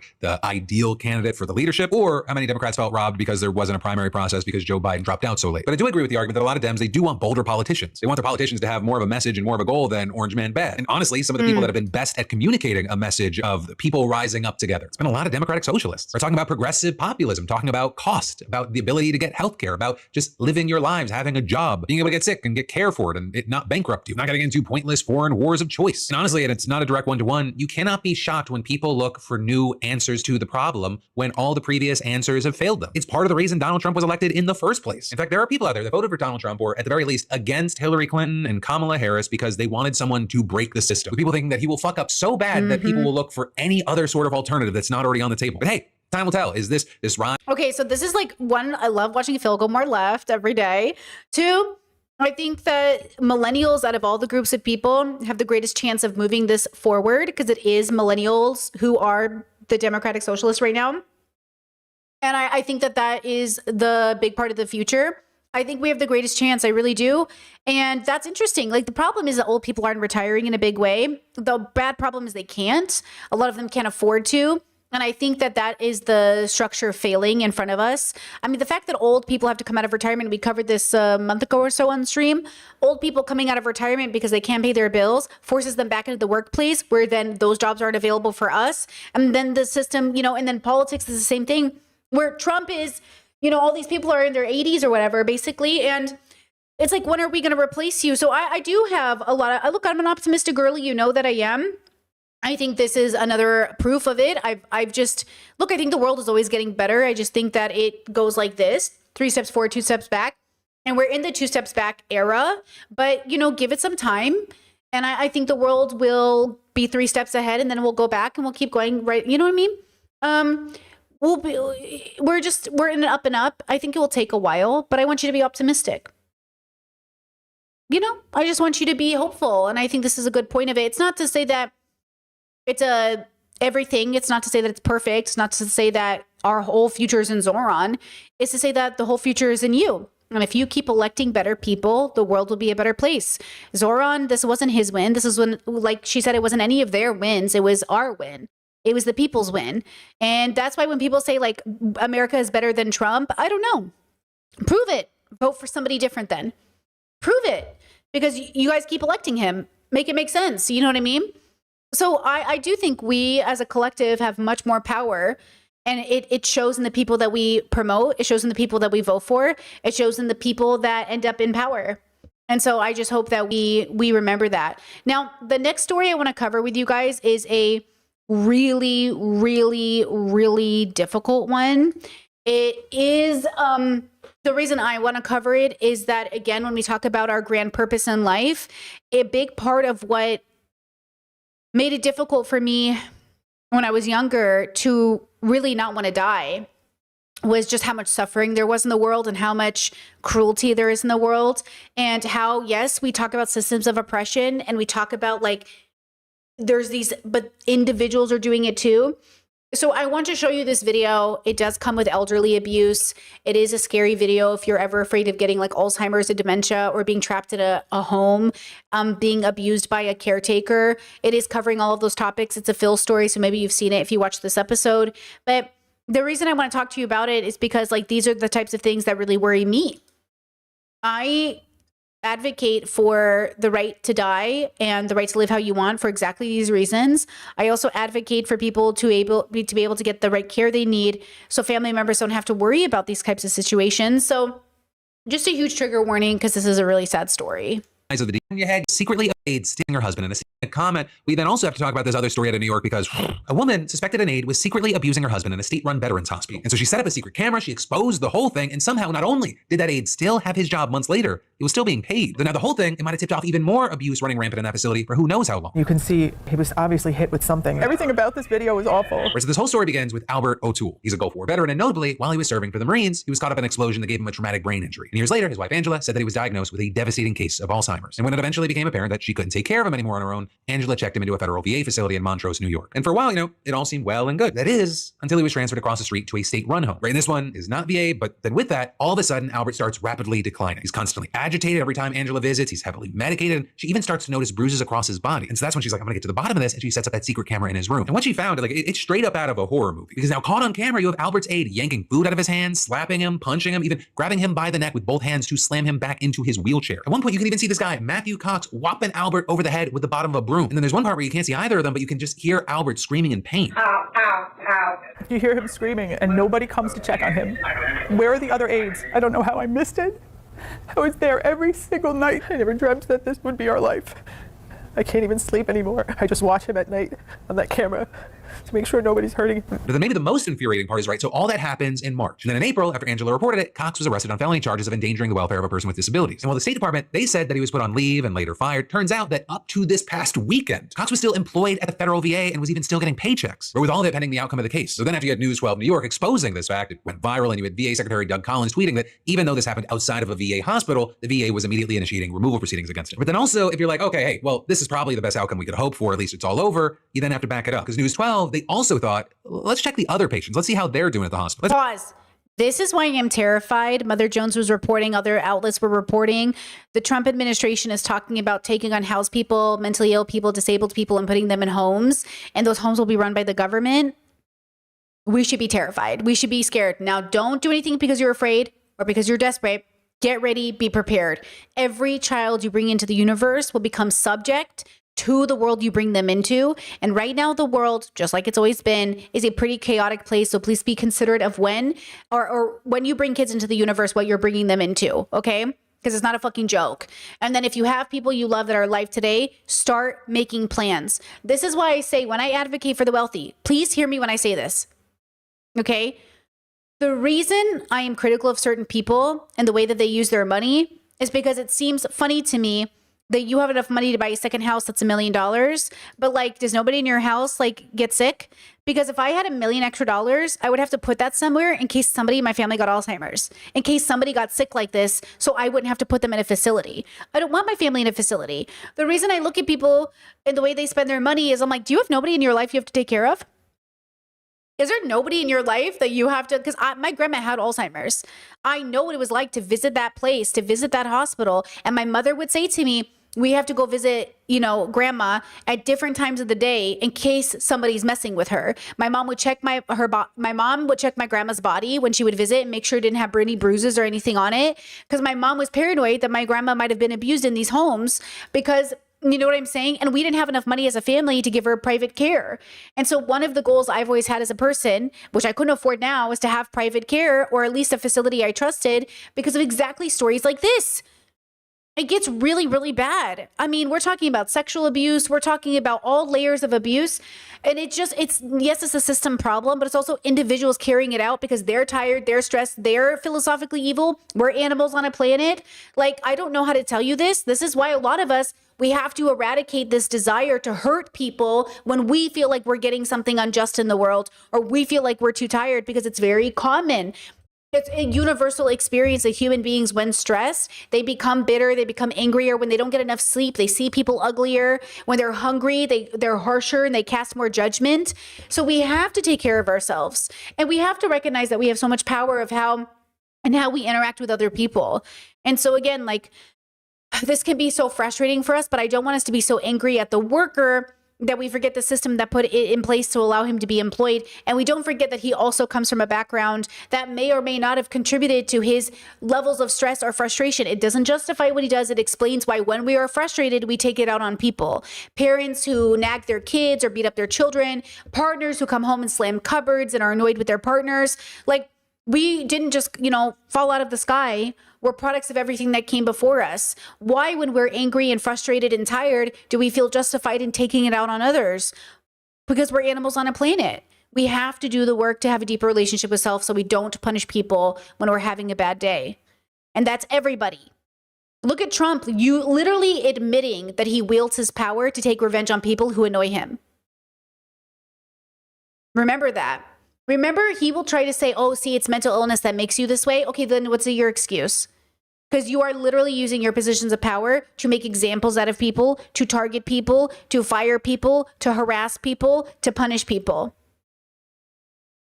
Make sure this wasn't an isolated incident. And unfortunately, what they found is that over the last 4 years, the same home that Albert was in has racked up more than 47 complaints and 25 citations. And those include deficiencies involving restraints, situations regarding medications, and failures to report suspected abuse, some of which had already led to people getting fired. Hell, even state auditors, they found failures to prevent and report alleged abuse last year during an inspection. And what you have now is, during a press conference, Angela levied even more accusations against the hospital. I had walked out of the nursing home around 4 o'clock on March 1st after putting the camera in his room.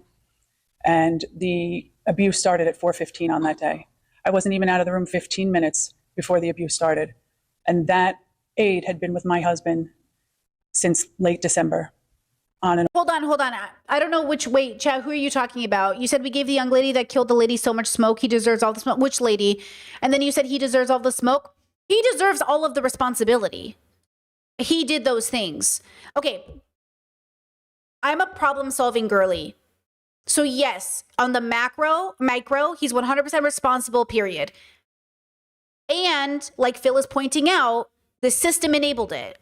Both things are the thing. The system enabled it. His upbringing probably enabled it. His neighborhood probably enabled it. His mother probably enabled it. All of it enabled it. His biology could have enabled it. But you know what I'm saying? We're all responsible, and yet all of us are products of, the coffee shop girl. Coffee shop girl? The one with the laptop? Which one? The coffee shop girl? The girl who took pictures outside? Man, we cover a lot of coffee shop girls. Killed somebody? Coffee shop girl. I can't think of which one that is. The point is like, regardless of who we're talking about, all of us are biological creatures on a planet. The elderly lady? Why can't I remember who this is? Tim Hortons. Oh, the old lady?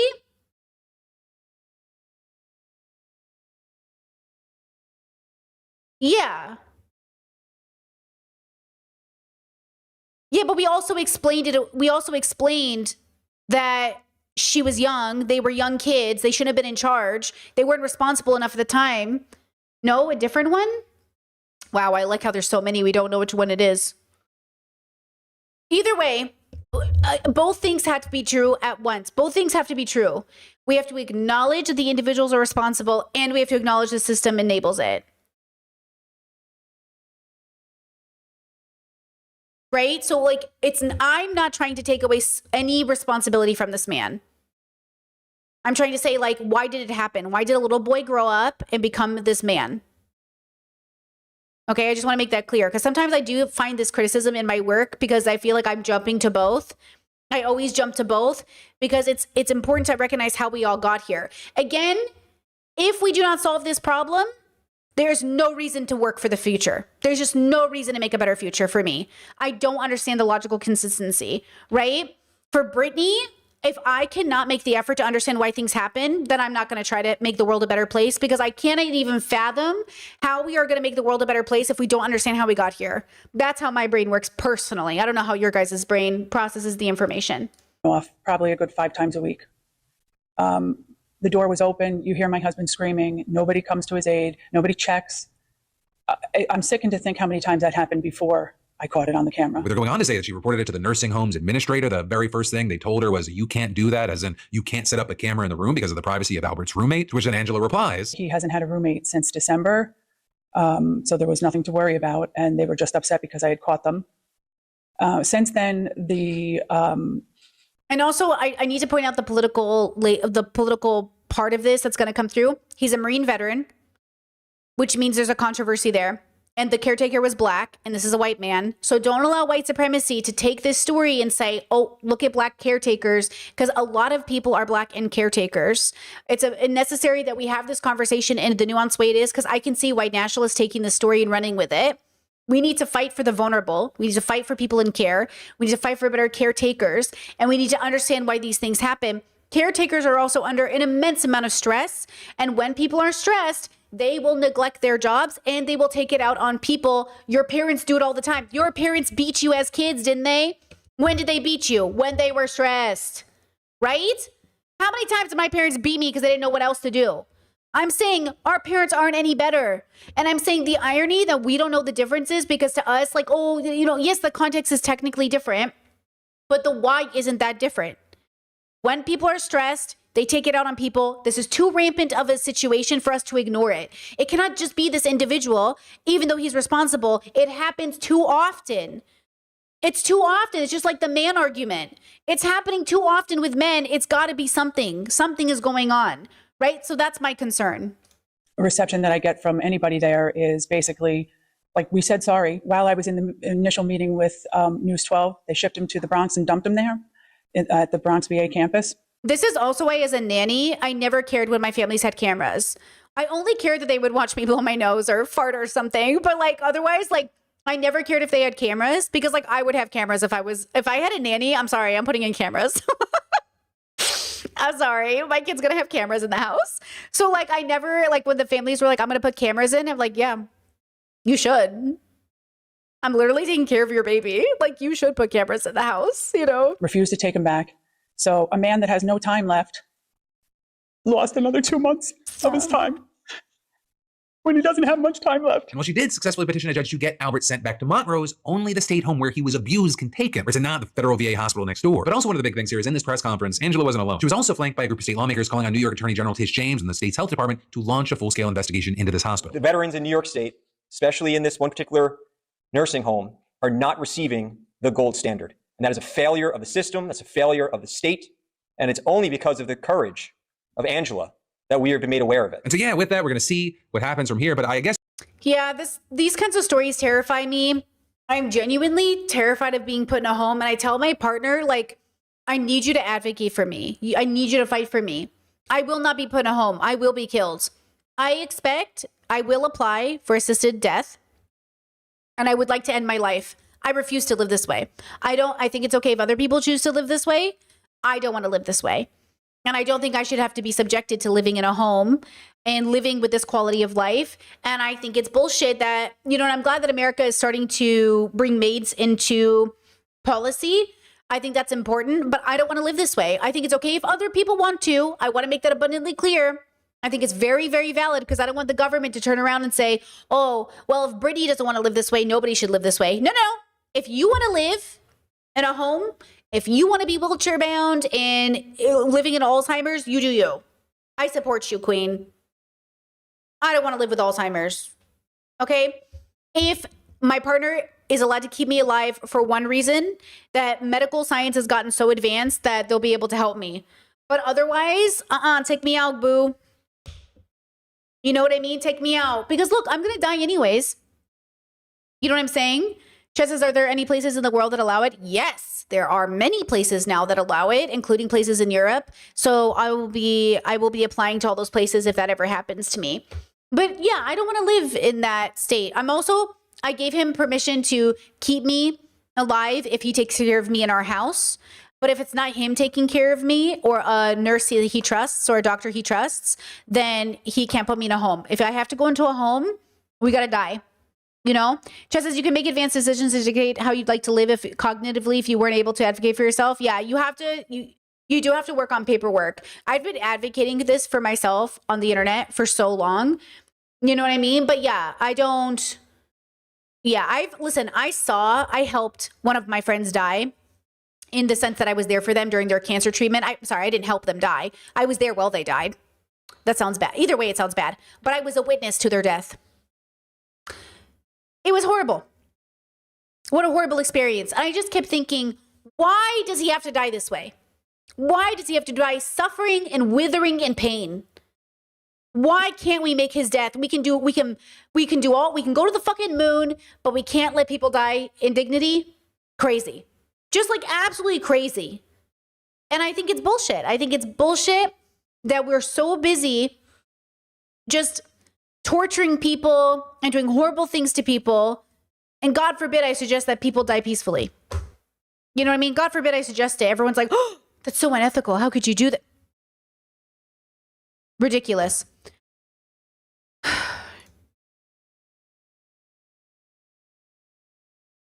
Really annoying, actually.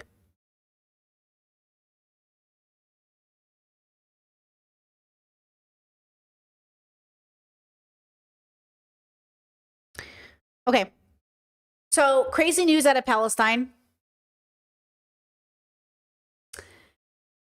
Palestinian activist Abdullah was collapsed after his release from Israel. This is his before picture. This is circulating around the internet. This is his before picture. 3 years ago, he was captured by Israel. This is him now.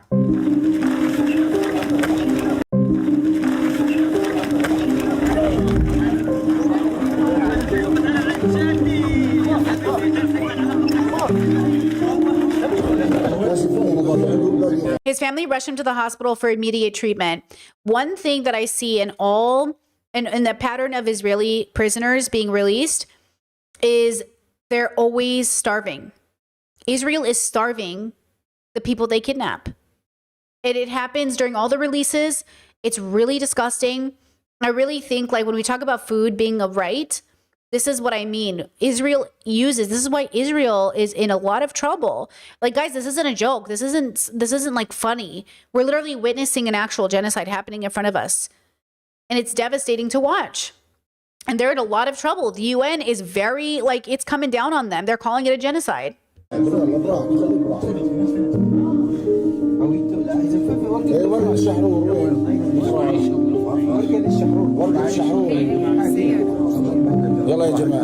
Says he was in prison for more than 2.5 years without charge or trial. So many of the Palestinian people that have been kidnapped have no criminal record. And many of them are children.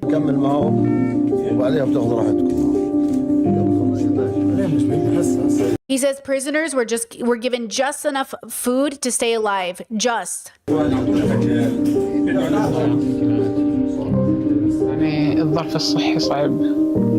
The health conditions are difficult. Exhausting and draining for everyone, not just me. Oop, I can't see this. There are no medical... I can't read treatment for the prisoners. And the food is extremely scarce. The food we eat is just enough to keep us alive. And I've lost more than 50 kilograms.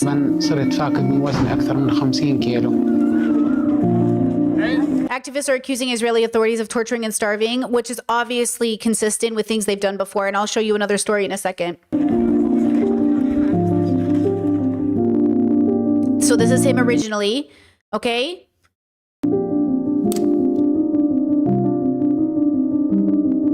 يعني في وضع زي هيك فيش الواحد In a situation like this, we no longer feel يعني حرارة ولا warm or have energy. طاقة يعني هينا في شهر 6 يعني أقول It says we're in June now, but we were still covering ourselves with blankets. I think they, what a way to torture people, to keep them unable to move or fight back, to keep them weak. And to, how could you live with yourself doing this to people? So I say, guys, the U.S. military did this with Guantanamo Bay. We took people without reason, people who had been there for 20 years with no record, and tortured them and celebrated it and called it for the safety of the U.S. Everyone is complicit. Israel, there's nothing unique about Israel. Bashar al-Assad, his people would rape victims, prisoners they kidnapped, with hot iron bars in their anus. We have been torturing people for forever. And for what? What are we doing this for? So the evil of Israel is not unique to Israel. It is specific. And it is an entitlement. It is a desire to control, it is a desire to take over. It is a desire to feeling. This is Netanyahu who said he'd rather be Genghis Khan than Jesus Christ. He said because we were freezing. We have no strength left. All the prisoners are suffering. More than 9,300 Palestinian men, women, and children are currently held in Israeli jails. 9,300 people. People's family, people's friends, people's loved ones.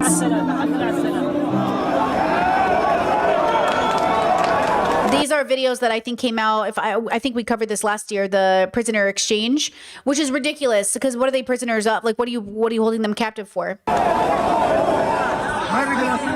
Reports of Israeli torture of Palestinian detainees have been common for years. We know this, and we know when the sexual assaults happened, it was so bad that the Palestinian needed surgery, they were found innocent in an Israeli court.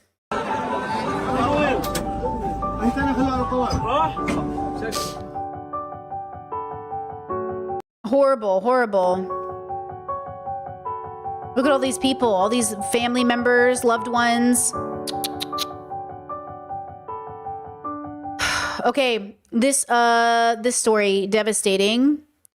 This is super, super sad. Oh, this was hard to watch. Walid Ahmad was taken from his home during a night raid by Israeli forces in September 2024. He was detained without charge or trial. Just 6 months later, his family was informed he was dead. An autopsy later showed the 17-year-old starved to death while in custody.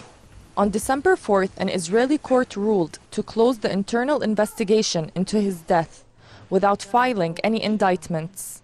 The decision to close the case is exactly what we expected from this fascist state. They are both the perpetrator and the judge.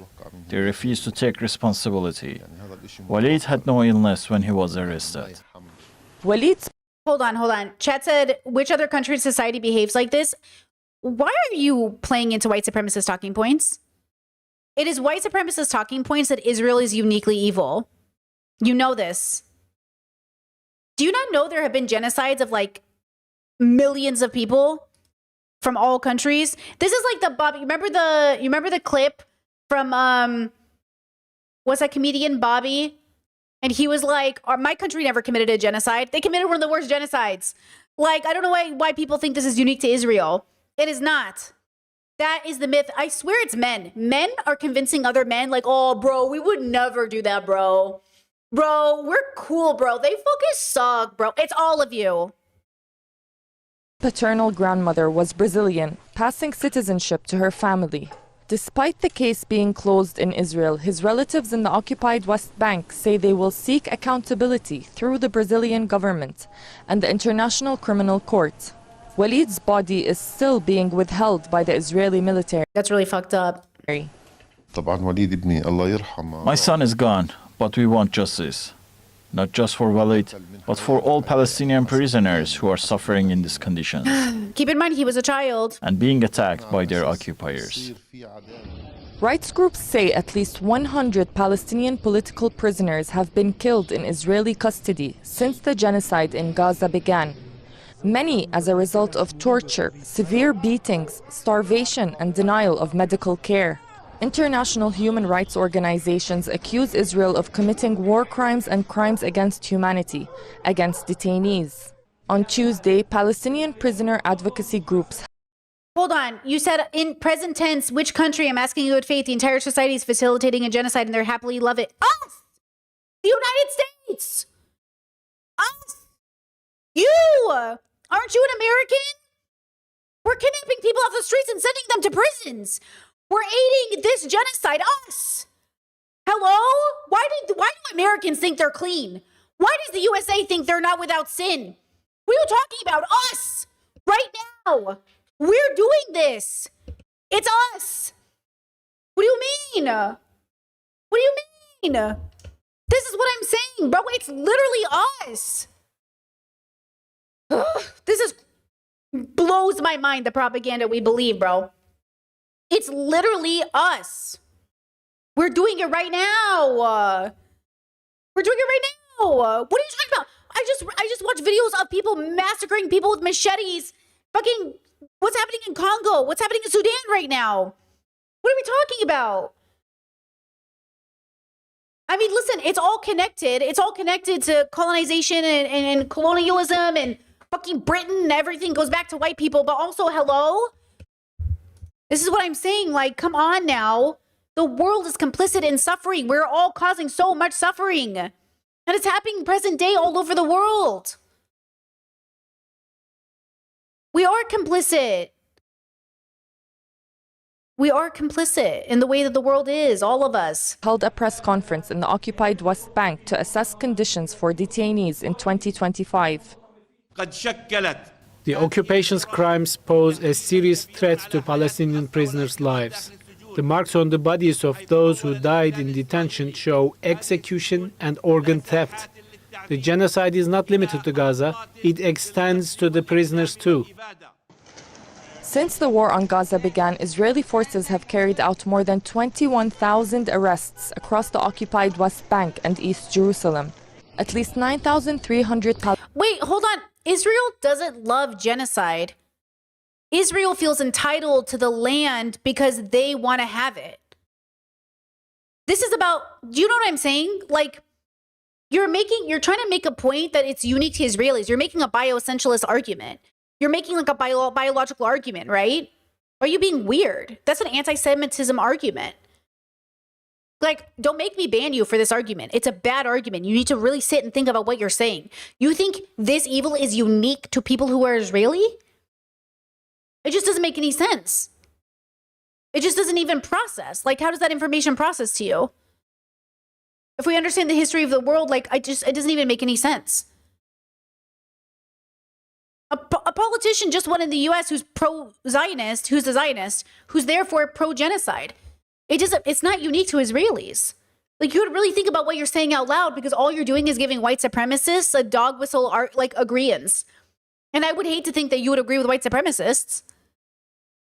There's nothing unique about Israel. Its evil is connected to all evil frameworks and frameworks of oppression, and is connected to patriarchy. It's connected to this idea that we have to survive because if we don't bomb them, they'll bomb us, which is exactly what took the U.S. into Iraq to begin with. If we don't destroy Iraq, they're going to come destroy us because bin Laden promised to destroy us. You know what I mean? I'm saying we use the excuse all the time. That's what Netanyahu is convincing Israelis of. When I hear from Israelis, that's what they say. Brittany, if we don't bomb Palestinians, if they had the power, they would have killed us too. It doesn't matter. They don't have the power and you're doing it. We have no evidence of this. It doesn't matter. You can't kill people preemptively because you think they're going to kill you and you're the one who's been doing it for 75 years. This is what I'm saying. Think about what you're saying. Palestinians are currently held in Israeli prisons and military detention camps. We are relying on the conscience of free people around the world. We are greatly disappointed by the international justice. Exactly. The whole world is failing Palestine right now. The whole world is failing Palestine. The whole world is failing Sudan. The whole world is failing Congo. It's not just Israel. It's all of us are failing all of these people.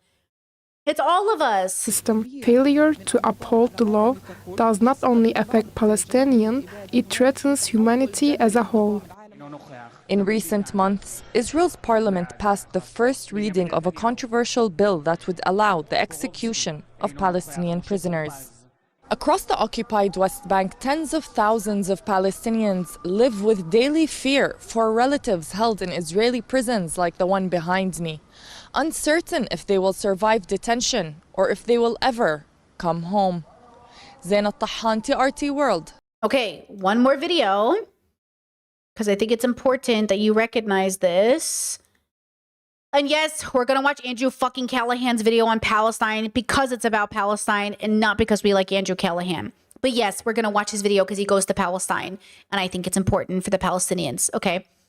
ABC Australia, this comes out a day ago. UN inquiry finds Israel deliberately targeting and killed children in Gaza. Again, the US bombed a school of Iranian schoolgirls. So we are not exempt. Okay. This video contains content that may be confronting.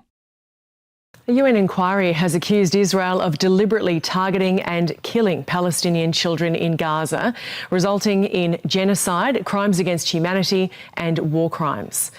The Independent International Commission of Inquiry on the occupied Palestinian territory examined violations against children during the war in Gaza. It says Israeli forces deliberately shot children with drones and sniper rifles, targeting vital organs, and said it had proof of war crimes.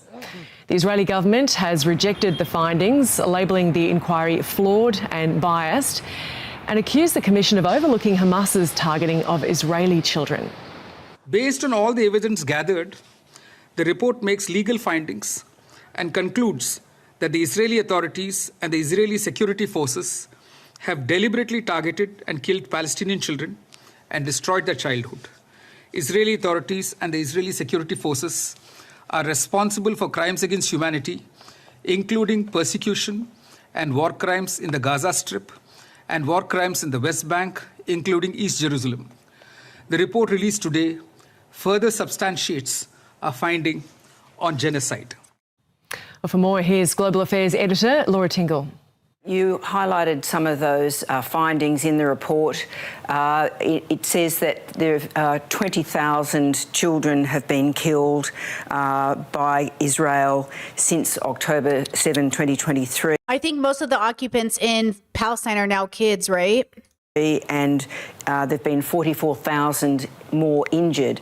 Now, I think that the thing that's so shocking and sort of terrible about this report is there are individual cases that it documents about a 14-year-old boy who was shot and who the report says was then surrounded by Israeli soldiers who stood smoking and chatting amongst themselves while he bled to death. Others of children being shot while they were waving white flags. Of course, there was the story of the... Hold on. Now you might be saying that's so unique to Israel. Like, oh my gosh, like how could this ever happen?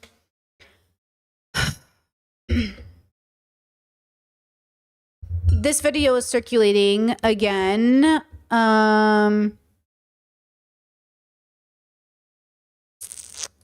It's a U.S. soldier in Iraq, and this video just angered the fuck out of me. It's a U.S. soldier in Iraq during the occupation, and an Iraqi boy and his father are basically serving them tea because they're occupying the area. And they don't speak English, the father and the son. Hell yeah. Shukran. This is all I use you for, you know? This is, if you didn't have this, I'd probably kill you. We are very thankful. It's just, yeah, sure. You Haditha. Ana Haditha. Uh-huh. How many years? No. Shit. Oh, well. Fuck. Let me try this shit again. Khalid, Mr. Khalid. Maris Khalid. Don't interrupt me, bitch. Khalid. Yes. I can't communicate. I don't give a fuck. Punk ass cocksucker bitch. Thanks for the cocoa. Shukran. Man, thank you. Like they're thinking like, oh, you can't understand me anyway, so I can say whatever I want to you. Right? I don't want to show you this photo, but hold on. There is like this idea that, oh, this uniqueness is to Israel. It's Israel's uniqueness. But this video, like this photo shook me. And honestly, I don't want to have to show you this, but I kind of think like, especially when, I'm sorry, but men do this thing where they're like, oh, the evil is so uniquely in this one place. It's in all of you. Men are out here doing the most disgusting shit to people, often women and femmes and children, in the name of whatever power you think you're allowed to go. You know what I mean? Go, whatever power you're entitled to force on other people, right? So, I'm going to show you a photo. Okay? It's circulating all over TikTok. It's always over. It's in Sudan. It's a picture of a woman being hung by her arms. It says the video shows a Sudanese woman hung by her arms from a tree branch in Darfur has been circulating online since September 10th. The woman is believed to have died from the torture. Independent investigators and NGOs are blaming the Rapid Supportive Forces paramilitary group fighting in Sudanese army in the country's civil war. Okay? It's like a devastating photo. Ready? 1, 2, and 3. Who did this to her? Who justified this? Who hung this woman up by her arms? Who did this? And who watched? Who recorded? Who shared? Who hurt this woman on purpose and then bragged about it so we could all see it? Who? Look at this photo. Imagine this is somebody you know. Imagine this is your neighbor. Imagine this is something you have to witness. It's disgusting. And who was it done by? And why was it done? It's worse if you see any of the videos. Again, I'm telling you right now, the evil that we are witnessing is not unique to Israel. It is specific to the human condition. It is an entitlement. It's a seeking of power. It's a desire to be at the top of the hierarchy. Be less bad because you're all fucking bad. And whether you like it or not, there is a neutrality to that badness. We're animals on a planet, so it's kind of neutral that you're bad. But you are bad. Like a tsunami that crashes into a village and kills its villagers, it's bad. Like a human being that feels entitled to another person's body, it is bad. Okay? Like a fire that burns your home down and kills your children, it is bad. So you can call it nature experiencing itself, it's still bad. It is bad what is happening. And it is avoidable. We can change the way we interact with each other. We can change the way the world works if we first recognize we have so much more to give and we got to do so much less by being less bad every day. It should make you so angry for the world you want to feed everybody right now without question. It should make you so angry for the world that you want to clothe people without asking them why they don't have clothes. It should make you so angry for the world that you stop commenting on people's bodies because you feel entitled to the way they look. Be so angry for the world that it helps you be nicer and kinder to people. May your anger turn you into a better person and not less so. Okay, Andrew fucking Callahan went to Palestine, and in the name of the Palestinian people, we will watch and support this video because it sounds like he's giving them a voice that they so obviously deserve. I say that as Andrew Callahan also has accusations from women over toxic, abusive behavior, and I hate to give this man a platform, but here we are. Normal uniform, but in the night This is an illegal settler within the Palestinian territories. Now maybe we'll see him with the normal uniform, but in the night he wear the soldier uniform and he come back and start searching houses and interrogating people. He is one among hundreds of thousands. I also think, guys, this is why we talk about the way you raise your kids. Remember that all these people were children. We should start talking about how cruel and abusive it is to raise your kids to be bigoted. We need to start having strict conversations with parents about how you are raising monsters. You are raising evil men. You are raising evil daughters. You are raising evil kids to become evil adults. And this is why I say, like, we are all philosophically evil, but look at the way we train our children to be bigoted. We literally train it into them. The conversations we have at home, the way we talk about people. That's why children are, this is, you know, Basim talked about this on that live show of Omegle he did, and the kids go, oh, you're from Palestine, and they go, ugh, and they gave him the middle finger. And he said, look at these kids, they're so innocent, but their parents, from day one, we train our children to be so philosophically evil. We're all responsible. Look at these young kids preaching on the internet, Lord Jesus Christ gave me the power to get the devil out of you, these kids. Me growing up as a queer kid in a bigoted home, internalizing all of that self-hatred, you know? thousands of people who've migrated from either Israel or abroad to assist in the active colonization of Palestine's West Bank, which begins less than 20 miles east of the Gaza Strip. He lives in a makeshift compound or an outpost settlement above a Palestinian village with a group of mostly teenagers who spend their free time attacking, terrorizing, sometimes killing and burning the homes of Palestinians at all hours of the night and day for reasons of their own. I don't give a shit. So a settler is a person who decided to move to Palestine from the United States or any other part of the world because they are privileged that they have a Jewish roots in their families. Isn't it technically in violation of the 1967 agreement for these settlements to exist? Yes, exactly. And today when you hear in the news about what they call the two-state solution, it's just a bullshit. We must chart a course for a two-state solution. There can be a better future. France is pushing a three-pronged plan to make statehood a reality. يعني قد ما حكينا وبنطلب في العالم انها يعني تساعدنا، ما حدا مساعدنا على انه بس يردعوا عنا. اليوم الصبحيات دعسوا من الدواجن بطة. وقبل فترة دعسوا كلاب وغنم وكانوا يجيبوا لنا فطاير. Hold on, I'm multitasking. Let me read that to you. Just a second. He's not translating, which is actually, hold on, kind of annoying to me because it's not accessible to all people of all disabilities. Okay. Course for a two-state solution. There can be a better future. France is pushing a three-pronged plan to make statehood a reality. يعني قد ما حكينا. As much as we want to speak out and ask the whole world to help us, وبنطلب في العالم انها يعني تساعدنا، ما حدا مساعدنا. no one can keep those people away from us. على انه بس يردعوا عنا. اليوم الصبحيات. Early this morning, they ran over one of the ducks. دعسوا من الدواجن بطة. وقبل فترة دعسوا. And yesterday, they ran over our dogs and our sheep. كلاب وغنم وكانوا يجيبوا لنا فطاير. Just to take their dead carcasses and throw it in front of our houses. من عندهم يفطسن ويرمونا اياه باب الدور. Palestinian communities, brutal assaults, caught on camera. Oh, come on, don't hit her! Jesus. International criticism. Whenever you see videos of settlers attacking villages around here, where are these settlers coming from? Are they coming from nearby colonies, different countries, from inside the state of Israel itself? You know, most of these settlers are actually coming from abroad. Our pre-production advisor, who has extensive experience filming settlers, told us that while quite dangerous, we'd be safe around them as long as we kept the cameras rolling. Oh, it's Louis Theroux.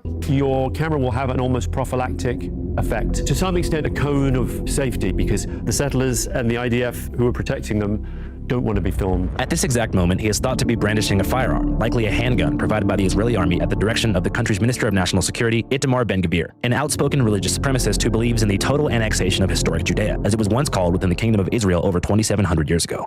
Welcome to Israel. We are the landlords. They came with much pride, as big heroes. Look at how they look now. Not heroes and not anything. Terror supporters. Itamar Ben-Gvir taunts activists who'd been detained from a Gaza aid flotilla. Well, what happened was post-October 7th, Ben-Gvir authorized the release of larger numbers of high-caliber firearms, so virtually all the adults in the West Bank would have qualified for a kind of machine. Listen, I know you're still arguing in chat, and I see you. I don't know how to explain to you that your willingness to blame Israel as if the U.S. isn't absolutely using them as a shield. It is the superpower. It has bases in every country around the world. It literally is driving the whole world economy in different directions. And you think Israel, like everyone who's putting out this, like, Israel is controlling the United States, you really think that's what's happening? You really think the superpower is being controlled by fucking Israel? Or do you think Israel is utilizing every opportunity it has to have the U.S. being what it is, right? Like, you have to understand. Like, you have to understand if you want to say something different, use different words. But when you say Israel is a unique evil, you are saying something racist. You are saying something biological. You said bigotry against whom? Israelis? There are Arab and Christian Israelis. I said Israelis, not Jews. But there is no uniqueness to Israel's evil. You just reference World War II, or you reference Hitler. You can reference how many genocides have happened over the course of the world. What's unique about Israel's genocide? If we're talking about 20 million people displaced in Sudan, what are we talking about? Do you know what I mean? If we're talking about millions of people displaced all over the world, what is unique about Israel? We're acting like it's unique because of what? Say it in a way that is a signal to white supremacists. Say in a way that is true and honest. That when groups of people seek power, primarily men, they will do it at any cost. At the cost of women and children and the whole population of the world. Say that. Say that.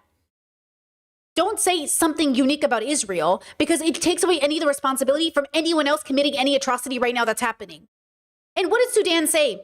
What did Congo say? They said, if this is how you react to Palestine, there's no hope for us. You're so busy focusing on Israel. You're so busy thinking there's something unique about Israel. Here Israel is on your TV every day. Here you are seeing Palestinians and you still do nothing.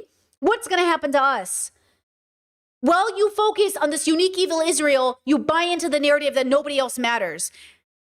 And that's why it's important you watch what you say and how you say it. Because it matters. People are begging you to know they are suffering. And if you think there's something unique about Israel, you will ignore everyone's suffering for the suffering you think is so great when all suffering is great. All these people need liberation. All of them cannot be forgotten. So they were just awash with these guns and you know, thinly supervised at best. طبعا هذا العمل العادي يعني احنا هذا بنهتم فيه كثير جدا هذا لانه روتين. So we act just like it's no big deal. Hold on, let me see. طبعا هذا Truthfully, this is his daily routine though. Oof. العمل العادي يعني احنا هذا بنهتم فيه كثير جدا هذا لانه روتين عادي. So we just act like it's no big deal. Ooh, these people coming into and surveilling you and you just got to act like it's, you know?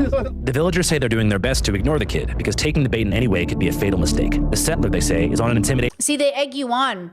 They get you mad. They get you riled up. So when you react, they go, oh, see, you're so violent. run, hoping to Which is typical. We've seen it happen with many groups. Oh, look at these Habibis. Look at these precious kids. provoke a reaction of some kind. After which, he'll call in the army and have people arrested. In a few minutes, maybe he will go there and he will call the army, the IOF, and he will tell them, he will just Look at this.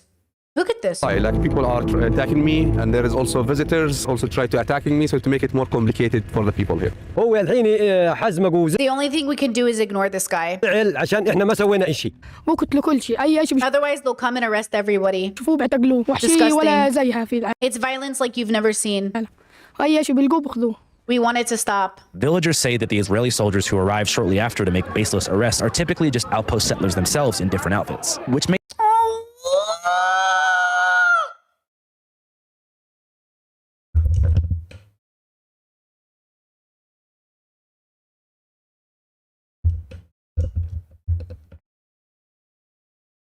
who arrived shortly after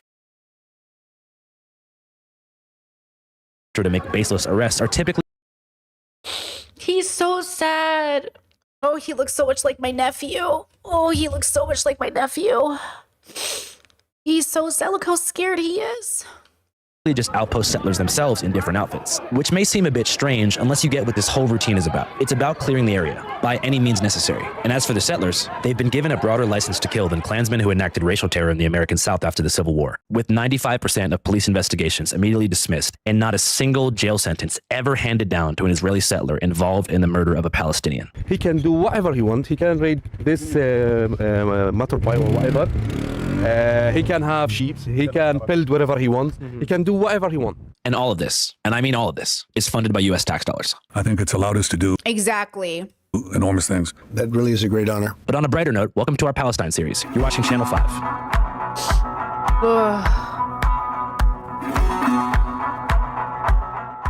These episodes were arranged in collaboration with the Lajee Center in Bethlehem. This is Lajee Center. Lajee is Arabic word. It means refugee. We run different programs, projects here. The circus school, which is at the moment there is a training for the circus school. Also here we have also boxing classes, a training is happening here. Hello, welcome to Aida refugee camp. Today is about 5,000 people live in this camp. Half of this number are young people and children. Aida refugee camp. Wait, how much? In this camp, half of this number are Wow, so 5,000 people and half are children. young people and children. Aida refugee camp is the same story of all the Palestinian refugees camp. Was established in 1950 after the catastrophe in 1948. Aida was initially established by the United Nations shortly after the Nakba, or the catastrophe of 1948, which the Israelis called the War of Independence. The Jewish state will include the ports of Haifa and Tel Aviv. It began when 5 Arab nations launched attacks on Jewish cities and settlements within Palestine, most of which had been under colonial British rule through the Balfour Declaration, until it expired on the midnight of May 14th, 1948. Britain's May 14th, babies.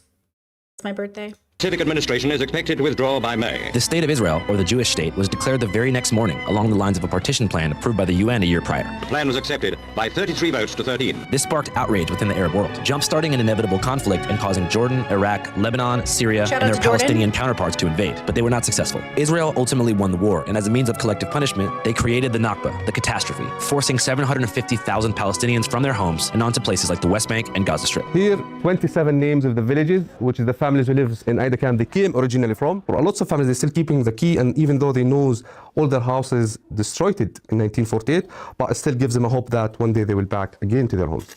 Do you know which village in particular on the occupation side your family first came from? Yeah. Beit Jibrin. Beit Jibrin was just one of around 400 villages depopulated during the Nakba. Today, it is a totally renamed kibbutz, Welcome to Beit Jibrin. which is the Israeli version of a socialist commune, completely inaccessible to any Palestinian. I don't know what this means, Chad. I said keep an eye out for propaganda. You'll see content being pushed out to seek to delegitimize. Andrew Callahan did have accusations, and I believe those women. So I'm not a fan of Andrew Callahan. Just like Tucker Carlson and Candace Owens, you know what I'm saying? Like, these people are all bad people, and I don't trust any of them. Andrew Callahan has platformed and absolutely made very bad content. The only reason I'm watching this is because of Palestine. But I don't support Andrew Callahan. And if any of those accusations come out, I hope they get slapped in his face. Okay? So, you know what I'm saying? I am not team Andrew Callahan. I'm not team Tucker Carlson or Candace Owens. All those people got to pay dues. But we're here to support Palestinians. I always heard about it from my grandparents in my childhood. They used to tell us lots of stories about how was life, how many lands they own there. That's a graffiti tell the history of the Palestinians, how they were living before 1948, before the catastrophe, as a farmers. And then when the catastrophe happened, they moved them to the refugees camp and they built the apartheid wall surrounding the camp. The massive wall surrounding the camp was built in 2004 in the midst of a bloody conflict called the Second Intifada. The conflict took upwards of 5,000 lives. The Israelis say the Palestinians started it by targeting police and protests that turned violent, whereas the Palestinians generally place blame on the collapse of peace talks at the Camp David summit in 2000, as well as a provocative visit by Israeli politician Ariel Sharon to the Al-Aqsa Mosque in Jerusalem, the third holiest site in Islam, which happens to also be built on a plot of land called the Temple Mount, which is the #1 holiest site in the Jewish faith. Total nightmare. After they finished the wall, they built more than 7 military watchtowers. In this road here, we have lost 3 children from these watchtowers. Muhammad, he was in his home here in this building, 10th of November.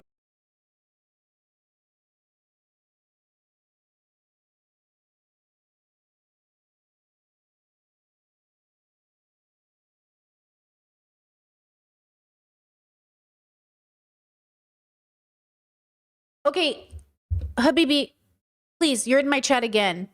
Everything you're saying is true about America. Every single thing you are saying about Israel being unique is literally true of the US.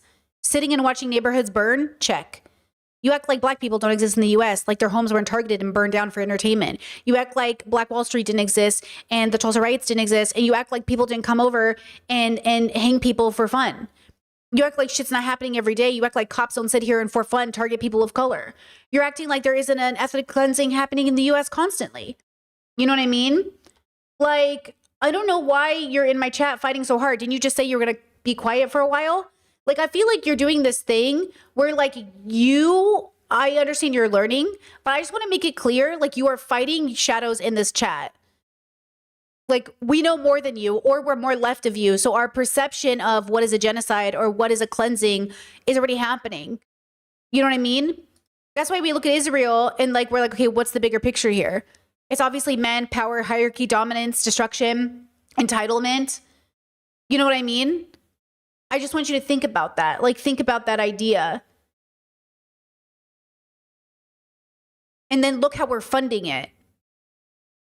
This is why we talk about being complicit. This is why we're even covering Palestine to begin with. Why am I, as an American, covering Palestine?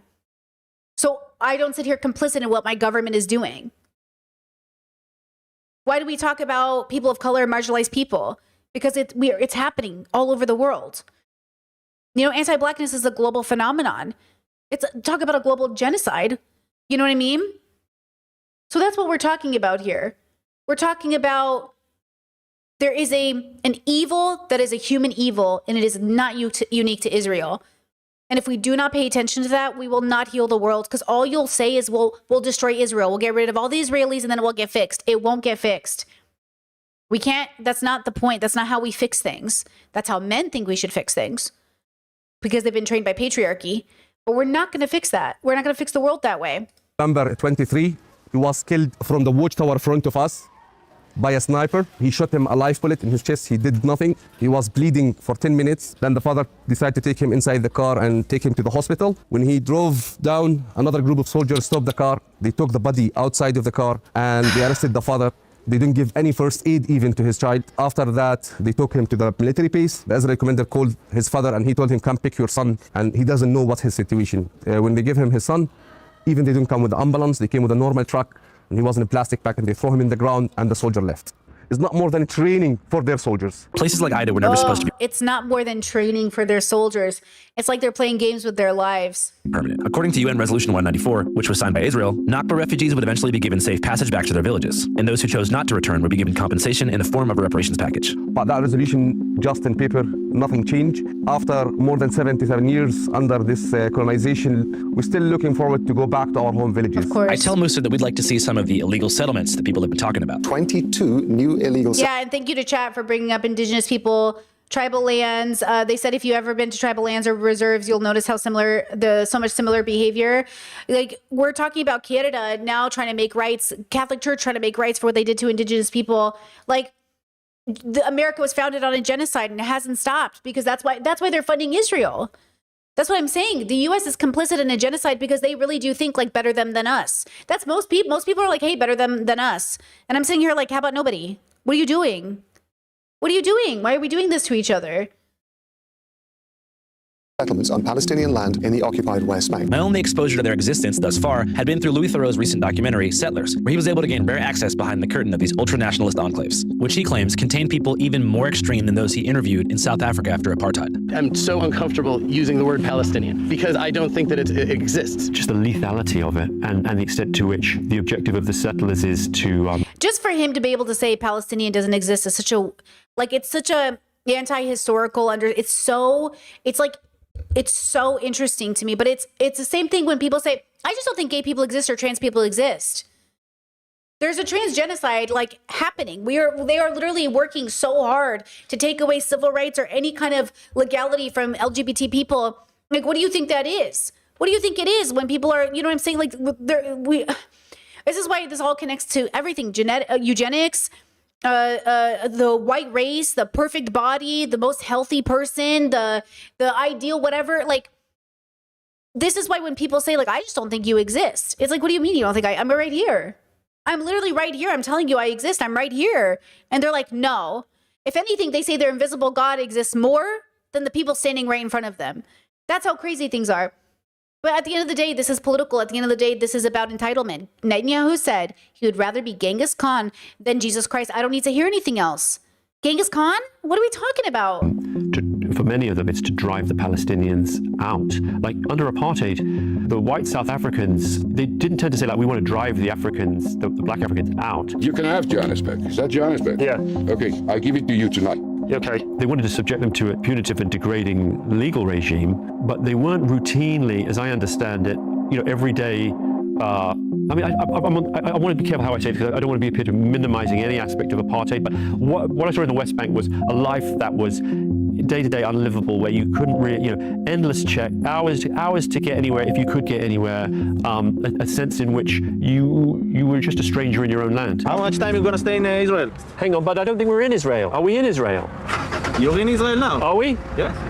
In the West Bank, no? Hey, what's up, you guys? In today's episode, we covered the situation on the ground in the West Bank. But right now, I want to turn the attention over to Gaza to see how the mainstream media is covering things over there. So to find out, I'm going to pull up Ground News right here on my phone, which is a dope-ass news aggregate that I use every single day. Channel 5 has been partnered with Ground News for over 2 years now. And honestly, it's the best way that I've found to cut straight through the noise and see exactly who's covering what, not just in America, but globally. Frankly, it's the only site that I use to get my news. Let's see what we can find out about Gaza. So by typing in Gaza and Ground News right here, I'm finding this news story. It says more than 1,000 Palestinians have been killed by Israeli forces since the Gaza ceasefire. It's got 95 sources, indicating that it's probably a legit story, but let's check Ground News to see how exactly the story is being framed. Using the Ground News bias distribution panel, I can see that most of the coverage is from the left and center, which is a clear blind spot for anyone who's only reading right-leaning sources. So beginning on the left, the Al Jazeera headline reads, "Death toll in Gaza since ceasefire goes past 1,000. You'll notice they put the ceasefire in air quotes. After that, I go over to the right-wing tab. And what do I find? Globo out of Brazil, Pro Elfima out of Greece, Aftenposten out of Norway. The American right-wing press is dead silent here on a story about 1,000 people killed during a ceasefire. Ground News lays out the whole picture at once. Who's covering it, who's not covering it, how they're framing it, what factuality rating each outlet carries, and most importantly, who owns the publications pushing a certain narrative, or choosing to not cover a story at all. Like I said before, I use this every single day. It's been the perfect partner for Channel 5 for over 2 years, because our missions effectively align. Game, recognize game. You too can be part of the C5 Ground News family by going to ground.news/channel5.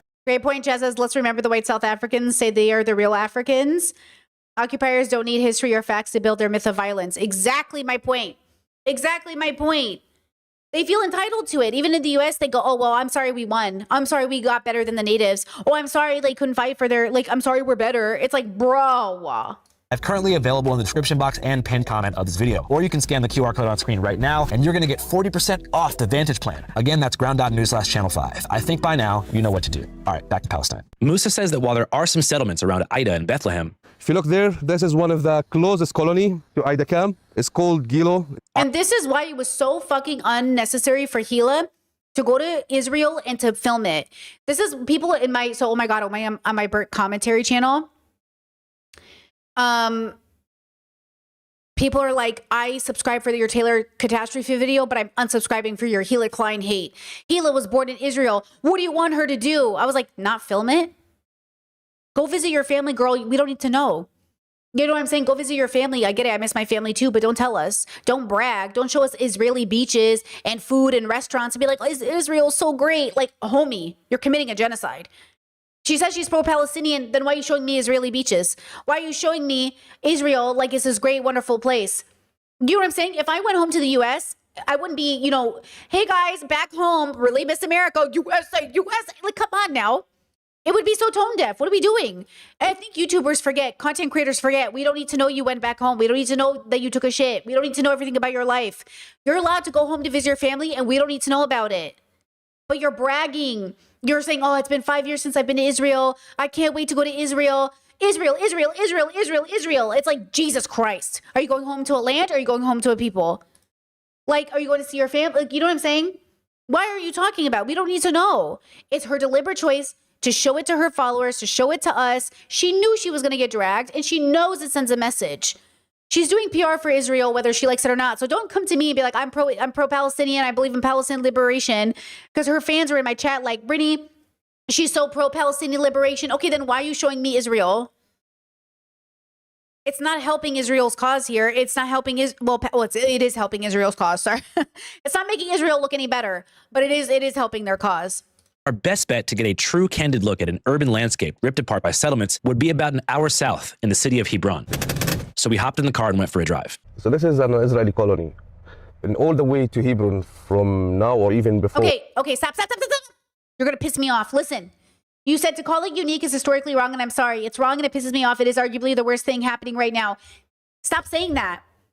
Stop saying that. Everyone's pain is equal. Everyone's pain is suffering. There is a genocide happening in Congo, in Sudan, yes? Millions of people displaced, yes? You can't sit there and say Palestine is uniquely the most horrible thing happening right now. Everything is happening right now. It's all horrible. We need to stop it. That's what I'm saying. You're doing it again. You're saying Black lives don't matter by saying Palestinian lives matter more. All lives matter. Well, hold on, everybody. Don't clip me here. Palestinian and Sudanese lives matter. Congolese lives matter. All of these people matter. You're doing it again. You're like, oh, this is why Black people always say nobody cares about them. Because why do we care more about Palestinian lives? Because it what? Directly involves U.S.? Because they're more white passing? Because they're more digestible to us? Because we know it? Like, you know what I'm saying? They all matter. We're just hoping that the noise we make for Palestine will travel to the noise we need for Sudan and Congo. Stop, chat. Chat's like clipped. That's what I'm saying. We're not covering. Hassan Piker isn't dedicating our visit stream. I'm not dedicating. We feel like we don't know anything about Congo and Sudan, which is why the little I do is never enough. That's what I'm saying. We're not doing enough for Sudan or Congo, but it's happening. People are suffering and they're begging us to turn our cameras their way.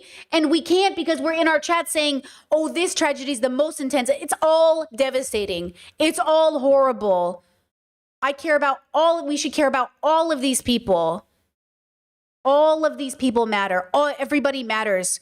Okay? On my TikTok, I got a lot of Congo TikToks, and they're just begging us to pay attention. They're begging us to like focus in, and it's so hard. And I know we don't feel like we understand everything happening, but you should understand one thing is happening. People are being displaced. People are dying. People are being massacred in the streets. And for what? Okay, this is why I am so passionate and I'm getting a little annoyed with your comments, because everything you're saying insinuates that the suffering of all these people don't matter. They have to matter. They're all facing starvation, displacement, and a genocide. It matters.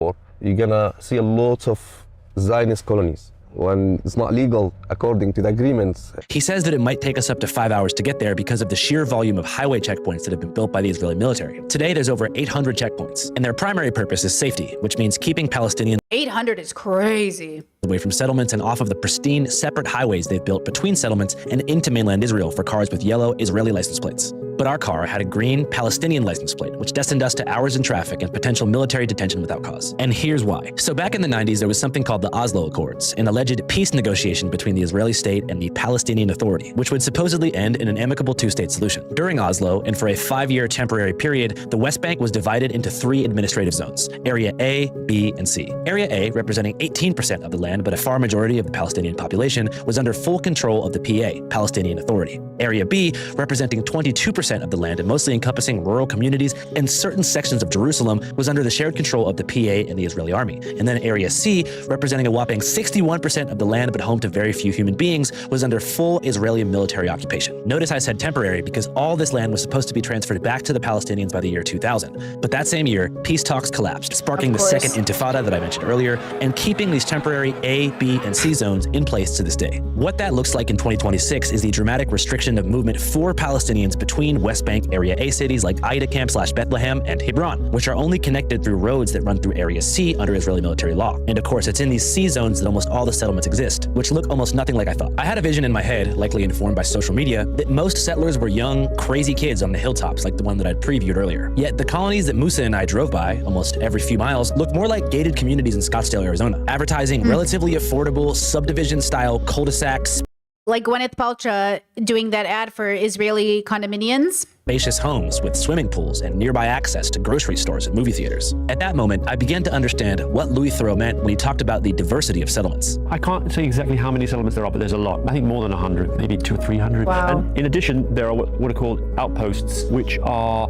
almost like the eggs of settlements, like they kind of in embryonic form, where there's a bunch of extremists, Israeli activists, often youth, settler youth, take a hill or take a little area, put camps up, and then oftentimes the IDF will de facto kind of defend them, but they're not recognized by the Israeli state. So we saw one recently legalized under Israeli law, but not under international law, outpost. That was Eviatar. And that was there. It was a kind of religious nationalist settlement of a fairly extreme sort, and the caravans. But there's other settlements where they are larger and more suburban looking. So at least some, or maybe most of the people there will be either economic migrants, interlopers, like they're people who've gone there mainly to get cheap housing. And then some of them are ideological settlers who've come from America or elsewhere. And then there's even more extreme and crazy ones that we didn't get into because most of them don't really want outsiders in there. You think they know that it's wrong with Sorry, the screen said 60,000 Americans.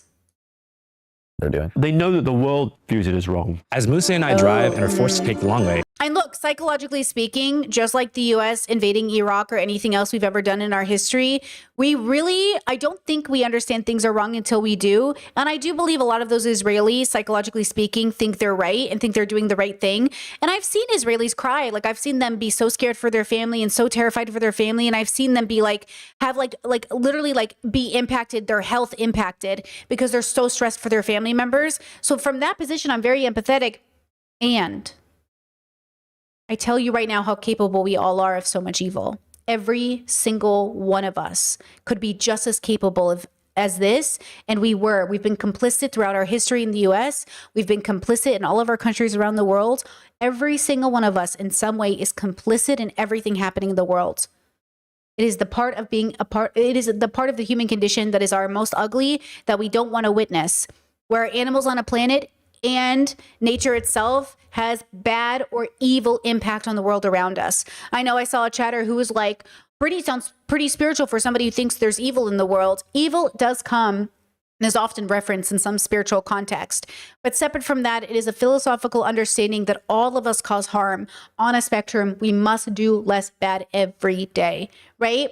Chet said, sorry to ask again, if someone had asked, were you born in Iraq or the USA? I was born in California. I'm a California girly. My name is Brittany, and I have a California accent, girls. I'm from California. But my parents and all of my relatives were born in Iraq. And then my parents immigrated here, got married in the US, and had all of us kids. I'm struck by the beauty of the land. The rocky, rolling hills of Palestine are like a gently astroturfed hybrid of the sweeping cliffs that surround Lake Mead outside Vegas, and I begin to understand why so many people feel a deep, unshakable connection to the land. It's nice, man. As we make our way to a checkpoint, I notice a strange red sign in the distance. This road leads to Area A under the Palestinian Authority. The entrance for Israeli citizens is forbidden, dangerous to your lives, and is against the Israeli law.